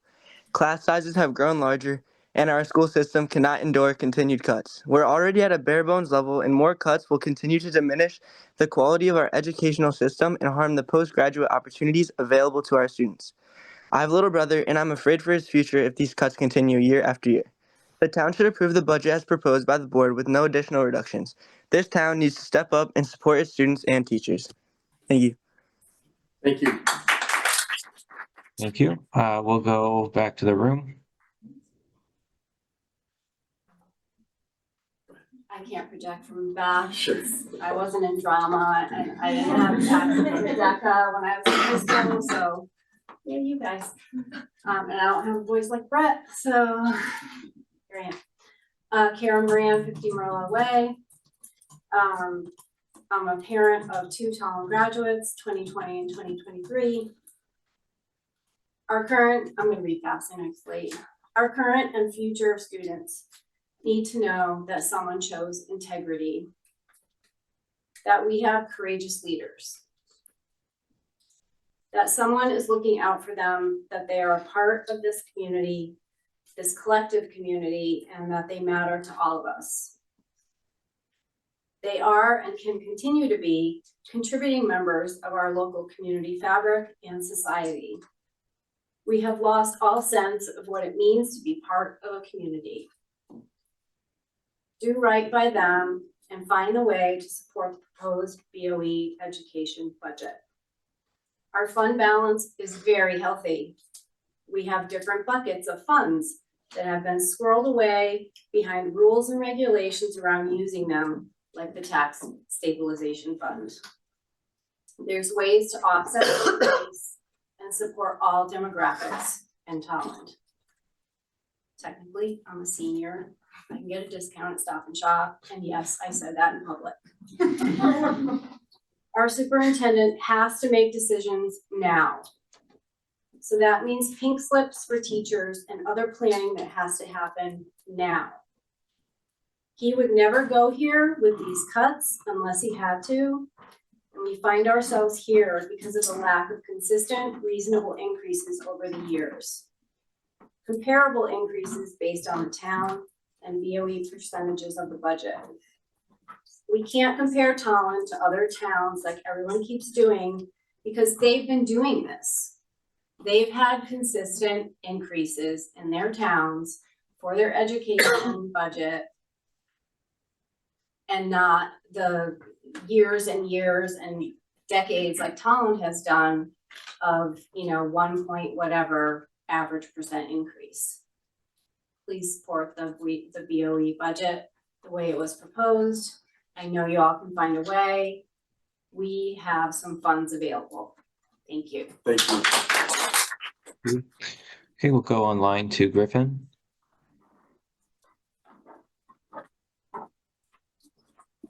Christine Griffin, 80 Doe Run. As a taxpayer who's currently facing a 15% increase with the town manager's proposal, I just had to say that I'm so disappointed right now in the Board of Education for even getting this far with the threats to cut clubs and activity. You had the power to squash that immediately, and you didn't. You let the superintendent propose these shock value cuts, which have now overtaken our town and stressed out a whole lot of kids, many whom you've all heard from tonight. They don't deserve that. They don't deserve to be wondering if DECA or Theater Club or any of the other clubs that they've been in are going to happen next year. I implore you to immediately remove this potential cut. Stop even talking about it. The ridiculousness of it is just, I can't even listen to it anymore. If cuts are potentially out there that you have to do, I implore you to also find cuts that are not going to affect our students. you have the power to do that also. So I implore the Board of Education and the Town Council to consider that. This conversation tonight is just unnecessary, specifically about the student clubs and activities. Thank you. Thank you. Thank you. Okay, we'll go back to the room. Yes, sir. Yes, sir. Chris Angelotti, 43 Rhodes Road. I think you heard from my daughter as one of the first speakers. And I want to say, all of these kids here are probably better speakers than I am. But I'm a civil engineer and I manage major budgets. I'm a public servant. And I was faced the other day with this very same thing you are today. So I want to say I understand, and I want to thank you for responding to my email, Chris. I really took it to heart. I do think it's tragic that the kids have to deal with this. My Tolland intermediate school child is scared. And all I could offer her was, if this continues, we'll either move or I'll send you to another school. It's really sad. But I wrote down things that I heard tonight. Basketball court, softball field, roadway, mower. We talked about a John Deere tractor. One of the things I deal with every day is capitalization of costs, right? Finance. So you don't finance, you don't purchase a truck that's going to last 10 years and pave a road that's going to last 5 with finance money. Okay, I'm asking you people to think logically, realistically, and think for the townspeople. Okay, I wouldn't buy an $80,000 pickup if I could finance it for 10 years, if I were in your situation. Okay, so to capitalize major costs like that in 1 year is fiscally unresponsible, first of all. Second of all, you can't get back these kids' future, right? So you're making a decision to fix up a softball field, which when I sat on it last year, I didn't think it was that bad. The basketball court, is it unsafe? Because what you're doing to these kids is unsafe. And, you know, for the gentleman that's still sitting here all night, the elderly person who doesn't have the funding, right? Again, when I looked in the budget, I saw it as a roadway mower, not a John Deere tractor. So back to budgeting, if I had to put off cutting my lawn a week, I would do that. Put food on the table for these people, right? And again, all the DECA kids are better speakers than I am, so I apologize. But what I wanted to close with is I've heard, you know, across the board that everybody cares a lot here. And they're here because of that. And that's why I'm here. And you heard my daughter say what her experience is. So again, as a public sector employee, I know that one of the toughest things is to do the right thing versus doing what the fiscal guardrails or you think people expect of you. You know, a lot of people do the bare minimum. And I want to bring up Mr. Lytle, Chief Lytle. I find it hard to believe that he would buy 2 trailers if he knew what it was going to do to these kids. That's all I have for tonight. Thank you. Thank you. Thank you. No hands up on Zoom at the moment, so we'll continue to go through the room. Is there anyone else in the room who'd like to make public comment? Noah Fields, 3 Beach Road. I'd like to start off by saying thank you to those of you that were able to attend our musical Hadestown this year. It was really appreciated that you took some time to come out and support us and our students.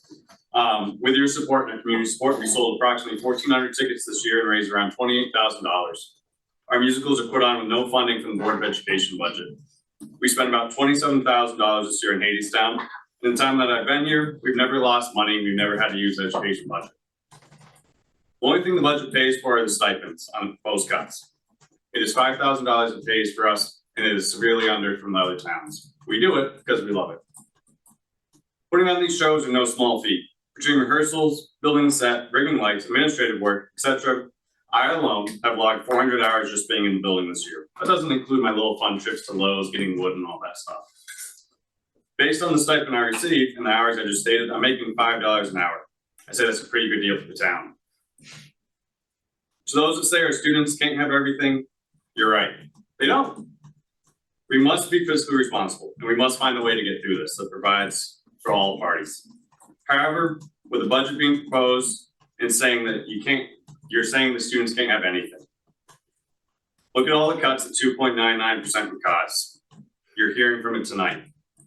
So those of you that say this is nothing more than scare tactics that I've seen on our open discussion board, I would say to you, why didn't you say that to Jessica Fontaine, the high school librarian, Adrian Lumpkins, a science teacher? Say it to all the other numerous teachers across the district that were cut last year and numerous other years. It's real. Those are real people that have touched our students' lives and are no longer here to make an impact. If you refuse to advocate for our school community, we will lose identities that you've heard tonight that make our town Tolland great. DECA, the musical. We'll lose NHS and other honor societies, student council, middle school athletics, and much, much more. Our students will lack the competitive edge, as you've heard in their resumes, that they've used to get to where they are nowadays. We'll be nothing more than a mere factory building, teaching mathematics with an abacus. This great town will become a ghost town. We have much more than our education system in this town.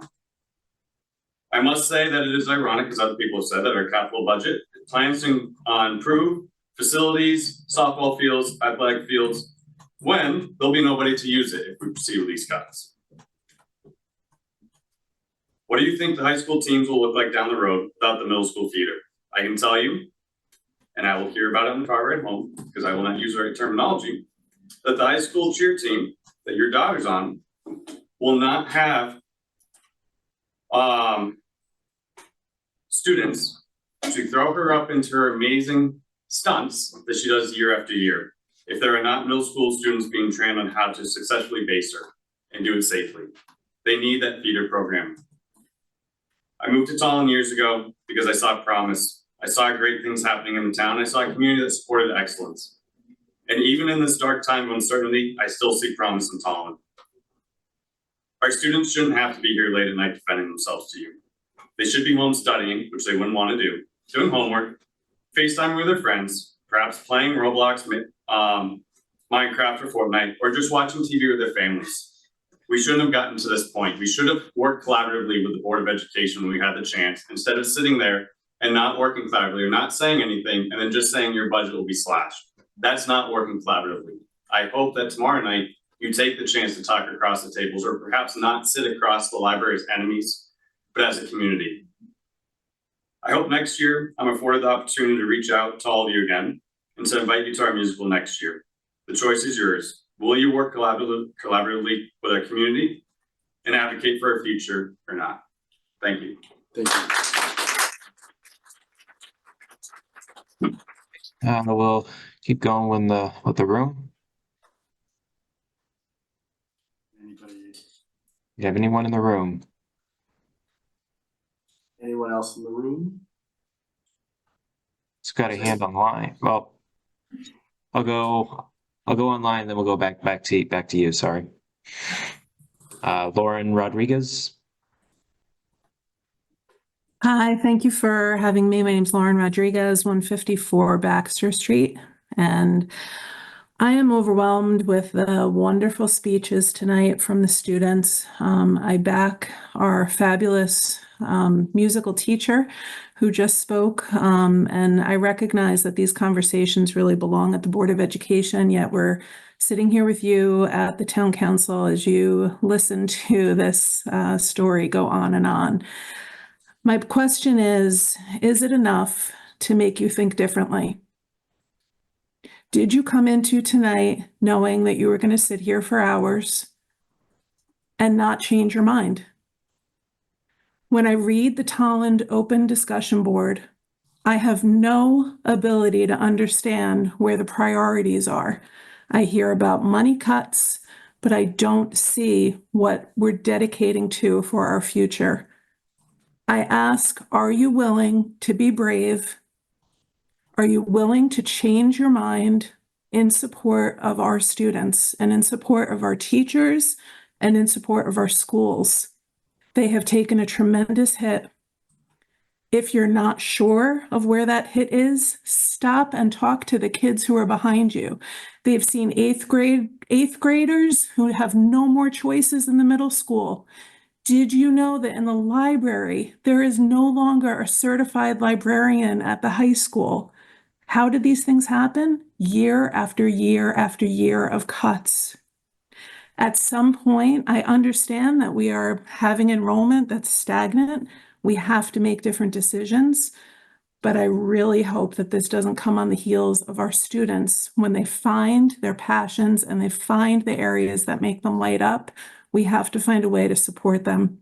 I ask you to be brave. I ask you to think about this 2.99% that you've pushed forward, totally disregarding the work that the Board of Ed has done, and reconsider how this moves forward. Thank you for listening, and thank you for the hours that you've put in tonight. Thank you. Thank you. Okay, we'll go back to the gentleman in the room. So yeah. I did forget one thing. Thinking of the people who can't afford it, I would gladly pitch in for my kids to stay here, because I did the math again as an engineer, and it's going to cost me over $50,000 to move. So again, for my daughter to have some of these extracurriculars, and again, I'm not proposing that we stick with socialism. There should be some graduated system, so if someone can't afford it, they should be able to take part two. But I just wanted to say that I don't think anybody's talked about those ideas. So I think it's going to take creative ideas, but we shouldn't rule them out. Just to say, it'll go through easier. And then the other thing is I do a lot of negotiating in my job, and I never start with the lowest offer. So that's another thing to think about. Thank you. Thank you. Thank you. All right, we've got another hand online. We'll go to Julie.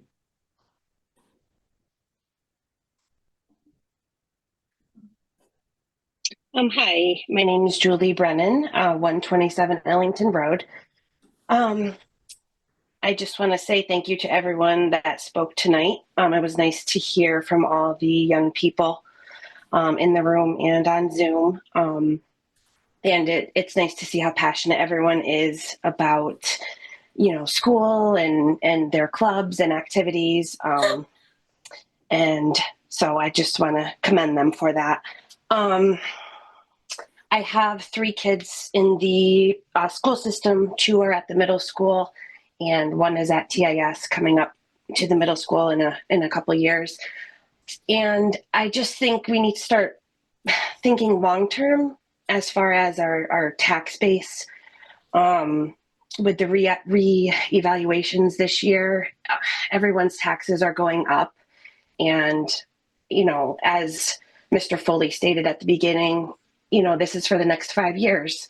So I just think we need to, someone had mentioned it earlier, bring in more commercial businesses to the town just to help offset the burden of residents. And this will help support the schools in return. So I just think we need to start thinking long-term on these things, but I also want to thank you guys all for agreeing to meet with the Board of Ed tomorrow night and to have that meeting and discussions. And I think it needs to be had, and the 2 councils, need to work together to try to come to a solution for all this, because our kids need it. People in town need the help with their tax burdens. The whole town needs it. So thank you all. And again, thanks for doing this for everyone. Thank you. Thank you. All right, we'll go back to the room. Anybody else in the room? Anybody in the room? We'll go For anyone in the room? back online, give people online another chance. Looks like we might be nearing the end, but still opportunities. Right, see a hand from Mary Rose DeBerrick. Can I mute Mary Rose?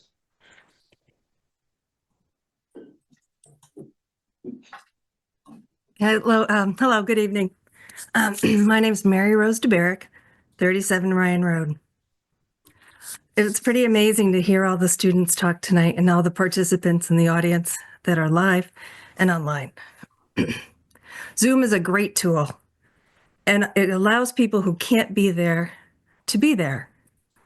But it also can prohibit a good communication and understanding when certain people are not on video. I'm not on video right now. But Jacob, I think it would have been really good for you to have your video on so that people could understand if you're understanding what they're saying, to read your feedback. And it's a respect for the importance of the meeting and the participants. I think it's proper etiquette when we use Zoom for major participants to be on video. I think the kids deserve it and the people deserve it. Thank you very much. Thank you. Just provide a clarifying point. I'm on business travel in a hotel and I'm working off of a hotspot. I have very little bandwidth and that's why my video is not on tonight, but completely understand if I had Wi-Fi, I would have my camera on. All right, let's go to the room.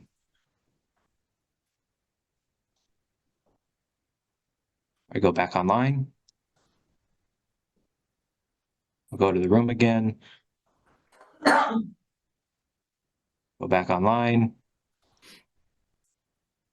All right, last call for the room. Last call for online. Right. This time, entertain a motion to close the public hearing. Jacob, I'd ask that we not close the public hearing and we continue it to maybe Thursday before the beginning of at the beginning of our meeting, just in case there's any members of the community that weren't able to attend tonight in person or on Zoom. We could do that. I do know that the Zoom has been below capacity for like an hour and a half. So I don't know if we really need to do that. We've had about 2.5 hours of public comment, not including Brian's participation. Understood. I just want to make sure that that we ensure that everyone has the opportunity to speak if they want to. That's. Are you making a motion? You have your hand up. There's no. I'm not making them. I'm asking that we don't close the public hearing because the chair requested a motion to close the public hearing. I'm asking that we, I guess, continue it. Okay. So Looks like you have a person online that is asking for public comment. Yeah. Okay, we'll go to Keith and then revisit the potential to either close or I'm not sure what the alternative would be, Chris, but we'll go to Keith first.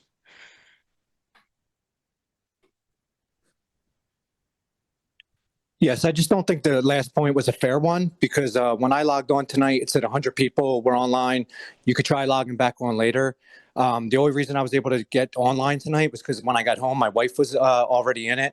So I think that's a really unfair comment because how many people might have tried tonight and weren't able to get in and also just weren't able to be there physically because of the space capacity of that room as well. So I just think you guys should take that into consideration, that you should allow other people to speak their minds and be able to be heard. Because I really think, like I said, when you logged on tonight, it said 100 people max. You could try again later. I tried at least for the first half hour and was not able to get on.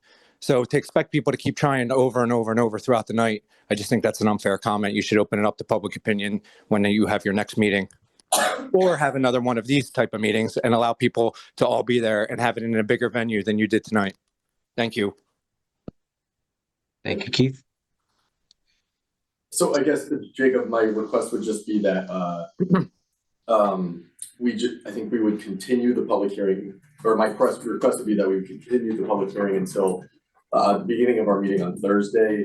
That way we can also post about it more than 24 hours in advance, like we have to do with public hearing.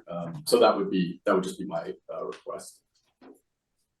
So just so I understand, are you making a motion to, what would the motion be? Because I assume, So I guess I move to continue the public hearing until the beginning of our meeting this Thursday.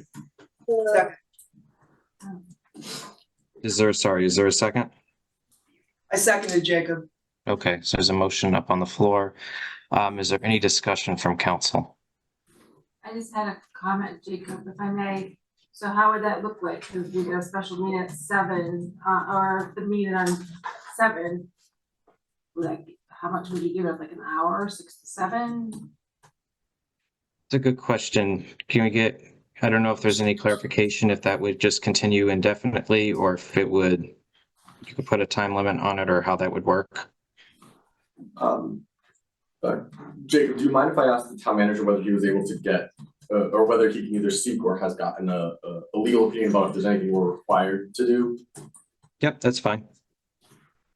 Brian, I don't know if you were able to reach out to the town attorney or just see, I just want to make sure we're compliant with whatever we have to for public hearings. Yeah, so I asked him, basically we had acted in good faith in this room and that Zoom, as it's been the precedent that has been set since I've been here for 20 years in this room. And That's not true.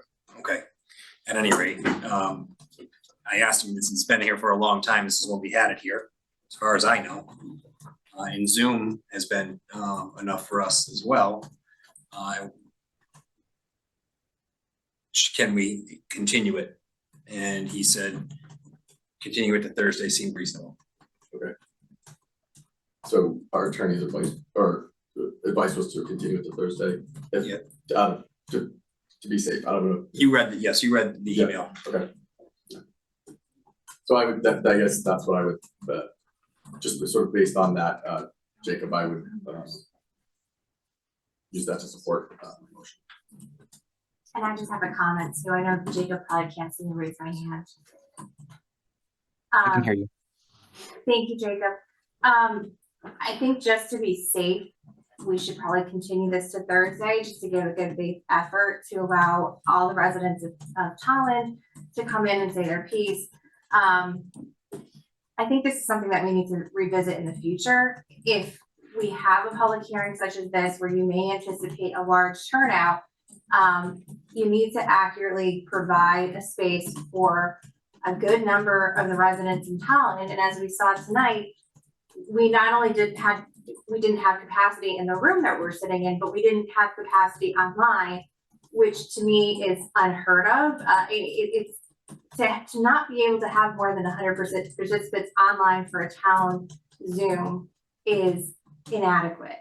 And it's something that needs to be addressed. And it's something that even smaller businesses have the ability to do, have a large number of people. So, I mean, to be honest, just my personal opinion, I'd like to apologize for anyone who was unable to get online or even get into the room. But it's embarrassing as a town councilor to see that we have people who are not able to get online because our Zoom level only reaches 100. It really needs to be rectified. So for those reasons, I think we should really continue this to allow people the opportunity to say their piece, because this is the people's forum. I mean, this is their building, this is their town hall, this is their public hearing, they have a right to be heard. And just because we don't want to stay here, wait and hear them, oh well, too bad. I'd like to add to that, Jacob, because as you know, I sent you an email this afternoon because we had an adequate indication that we were going to be facing this very problem. And I want to apologize to all of you in the room. I want to apologize to everybody online because we will do better in the future. It is absolutely not legally appropriate, nor is it acceptable for anybody to be turned away from a public hearing or to have to stand in a hallway or to not be able to get online. I'm passionate about this, and I, for the most part, I think that Town Manager Foley did a great job presenting his budget, but this is something that could have been addressed and was brought up earlier today. So I couldn't act without the council telling me to do. with that, there's an opinion from Halloran and Sage, and we've done this before, that indicates that we can post notices on a door if we have to go to an overflow space or if we have to go to a different venue. So we can follow that up with the town attorney. And we could have had a contingency plan.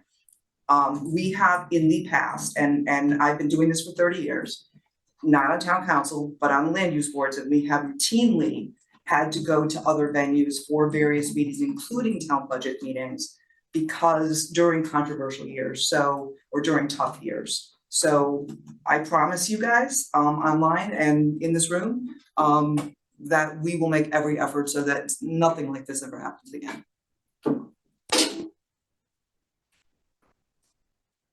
I'll just say, I agree that we need to look up into expanding our Zoom capacity. I wasn't happy that we had the situation tonight. I did respond to the email that you had sent earlier today, Marilee, although it wasn't get an answer to my question up at that time, which is, neither here nor there. But in any case, I would certainly be interested in entertaining larger venues in the future, because I agree, it's important we have everybody has adequate room to participate. Is there any other comments from counselors up on the motion on the floor, which is I guess essentially to recess from the public hearing and then continue it up on Thursday?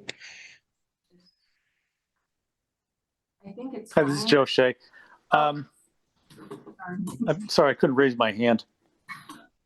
Can you guys hear me? Yeah, Yep. Colleen, were you saying something? Did you want to go first? I think I heard you first. I spoke, I can go back if Joe wants to say something, then you can go back to me, that's fine, Jacob. Okay. I guess Counselor Shea. Sure. So Okay. I think if we do want to continue this public hearing, I think it would be more appropriate to continue it tomorrow during the joint Board of Ed Town Council meeting, because from listening to all the people that stood up, there's a tremendous concern about why the Board of Ed is cutting the after-school programs. And I think it's more appropriate to ask that question to the Board of Ed than it is to ask it to the Town Council. So there's an opportunity to see both groups together and challenge the Board of Ed on a lot of the cuts that they're talking about making, as opposed to just hashing this through the Town Council again. And I think Thursday's meeting, if it's anything like last year, and so far this budget cycle has seemed remarkably similar to last year, I think we're going to need that time to debate the budget and not have additional discussion. Thank you, Counselor Shea. Just clarification. I agree that, contextually it would make sense to have a conversation there, but I don't know if we are able to do that because of 24-hour notice requirements. Yeah, Jacob, I don't personally, necessarily object to continuing tomorrow night, but I think Rick, our attorney, had suggested continuing it to Thursday.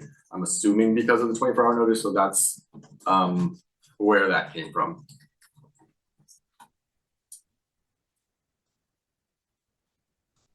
Correct. Counselor Yudichak? Now can you amend the special meeting now? I'm sorry, what was that?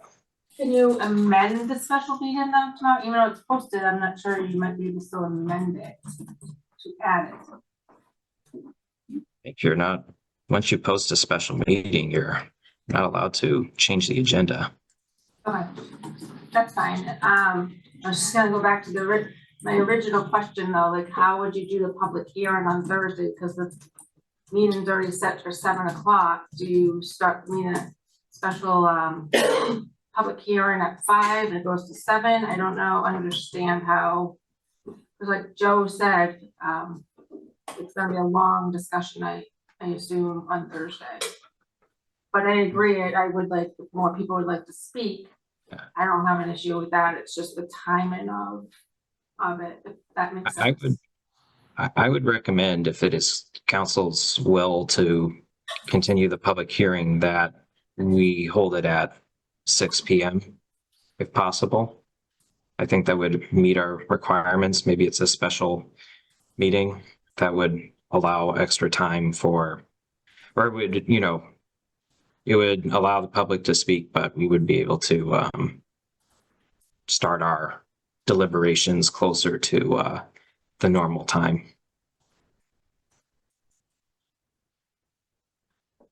I don't have any objection to starting at 6. I don't know what other counselors. Joe has the same reason. Oh, sorry. Counselor Shay. Yeah, I would have difficulty with 6 o'clock. And then the other question too is, since we were reprimanded several times about our venue, would we also need to change the venue to be able to house more than 100 people in the event that we get a recurring number of excessive people showing up? I'm reading Attorney Conti's email. He suggested the high school for Thursday. So in light of the concerns raised by residents tonight, I would recommend moving it to that venue. The auditorium? Probably like the program room was what I was thinking, but I suppose auditorium, I don't know. I don't know what's available. Yeah, we wouldn't be able to, we just found out, we wouldn't be able to use the auditorium because there's a concert Thursday night. But the library, perhaps we can figure out, I suppose, the logistics and post it before the 24-hour notice, but we'll have to figure out I don't know if the middle school has an auditorium or whatever it is. I heard that the library doesn't have a lot of seats in the program room, and that was part of the problem for tonight. Library at high school. Library at the high school. Fit a lot of chairs in there. I would assume that would probably meet the need. Although, there's no telling for sure. Yeah, no, that seems reasonable to me. Okay. That and then go from there. Is there any other comments from counselors on the motion to continue the public hearing on Thursday night? Is it 6 to 7 or how, you really can't close a public hearing. So that's the problem that I think I'm struggling with right now. I would prefer like 5 o'clock, because I'm assuming that it at least takes 2 hours for public hearing if we have the same amount of people. Sorry, counselor, you to check. I think at least 2 hours if we have the same amount for fairness, so I propose 5 o'clock. So open it up to thoughts for counselors. I understand that could be difficult for some counselors to make. I'll try my best to do 5 o'clock, but Or we go thoughts. to the reverse end and start the discussion at 8. You know what I mean? Either way, I do want to have it. I'm just trying to figure out so we don't run into the 2 o'clock morning like we did last year, whatever. But just trying to figure it out. I think Joe already said he has an issue with 6. I have an issue with 5. I think you have an issue with 5. Okay. Probably just work. I just work. I get it. I work with. I think that actually. I'm just trying to give us. No, I get it. I understand. I understand. But so maybe we just bump it. And then if we can start earlier, we start the council meeting earlier. Can we do that? Like 6:30. Yeah, we could start even at 6:30 and then allot time at the beginning to continue the public hearing and then start the discussion at 8 o'clock or whatever. At 6:30, I know Joe has a problem with 6. I tend to have an issue too if it goes to 6 or earlier with work obligations. But would 6:30 work? I can do 6:30. I could do 6:30. What about Joe? Is he still there? Yeah, I cannot do 6:30. I struggle to get there at 7, so 6:30 is 6:30 is not doable for me. And I have an issue. I mean, I know we're going to take a vote on this, but I have an issue with doing this the same night we're supposed to vote on a budget. I think try to do this last second and not putting this in front of the Board of Ed, I think is a mistake. I agree with that as well.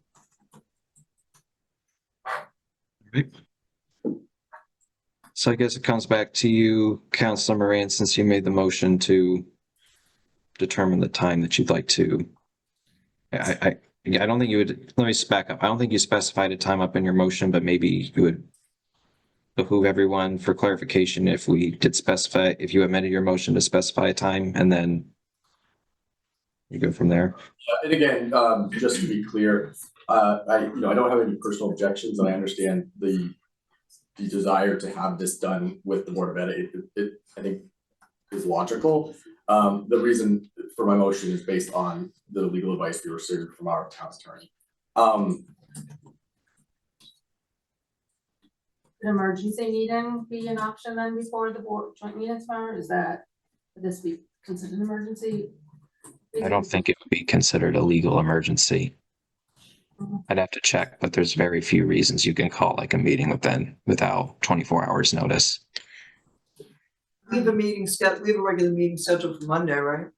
Next Monday? We do. That would be after we voted on this, so. Yeah, split my cart before the Right, horse. but why do we have to have, but why can't we finalize our budget on Monday? Charter.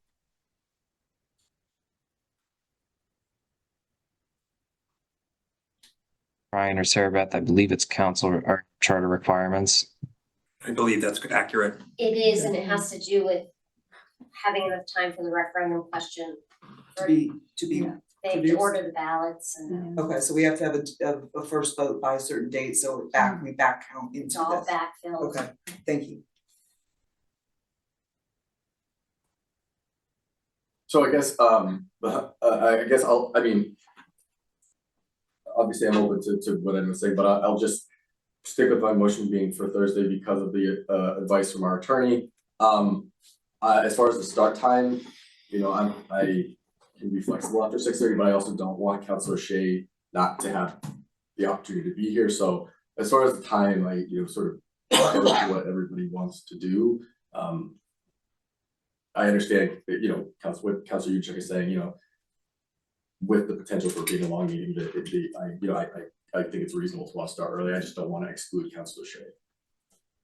What do you think about the principle of doing it before we're about to arbitrate a budget? Like hours before, or even minutes? Yeah, I mean, it's not ideal, but it also isn't ideal that we didn't have the public all of the public able to speak tonight. So again, I'm doing this because I think it's what we should be doing to ensure the public can speak, and also, just to make sure that the council is doing what it's legally required to do.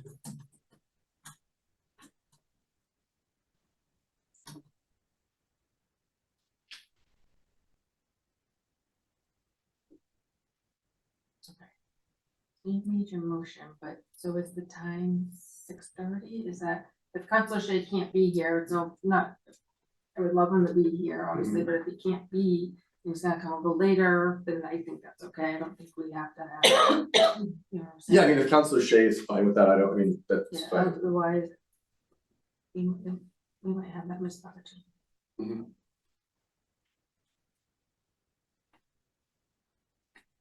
So if Councilor Shea is okay with the 6:30 start time, I would be fine with amending my motion for it to start at 6:30, but I want to make sure it's okay with Councilor Shea.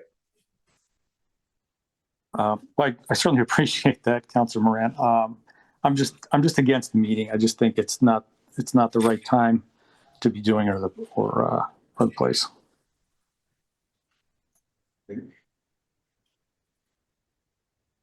Okay, so understood, Councilor Shea, I do understand. Yeah. Just for the sake of moving the motion along to a vote and try to get in tonight, I'll amend my motion to say continue the public hearing until this Thursday at 6:30 p.m. Yeah, so I guess that my amended motion. Okay, Councilor Beebe, I believe you seconded the motion. Are you okay with that amendment?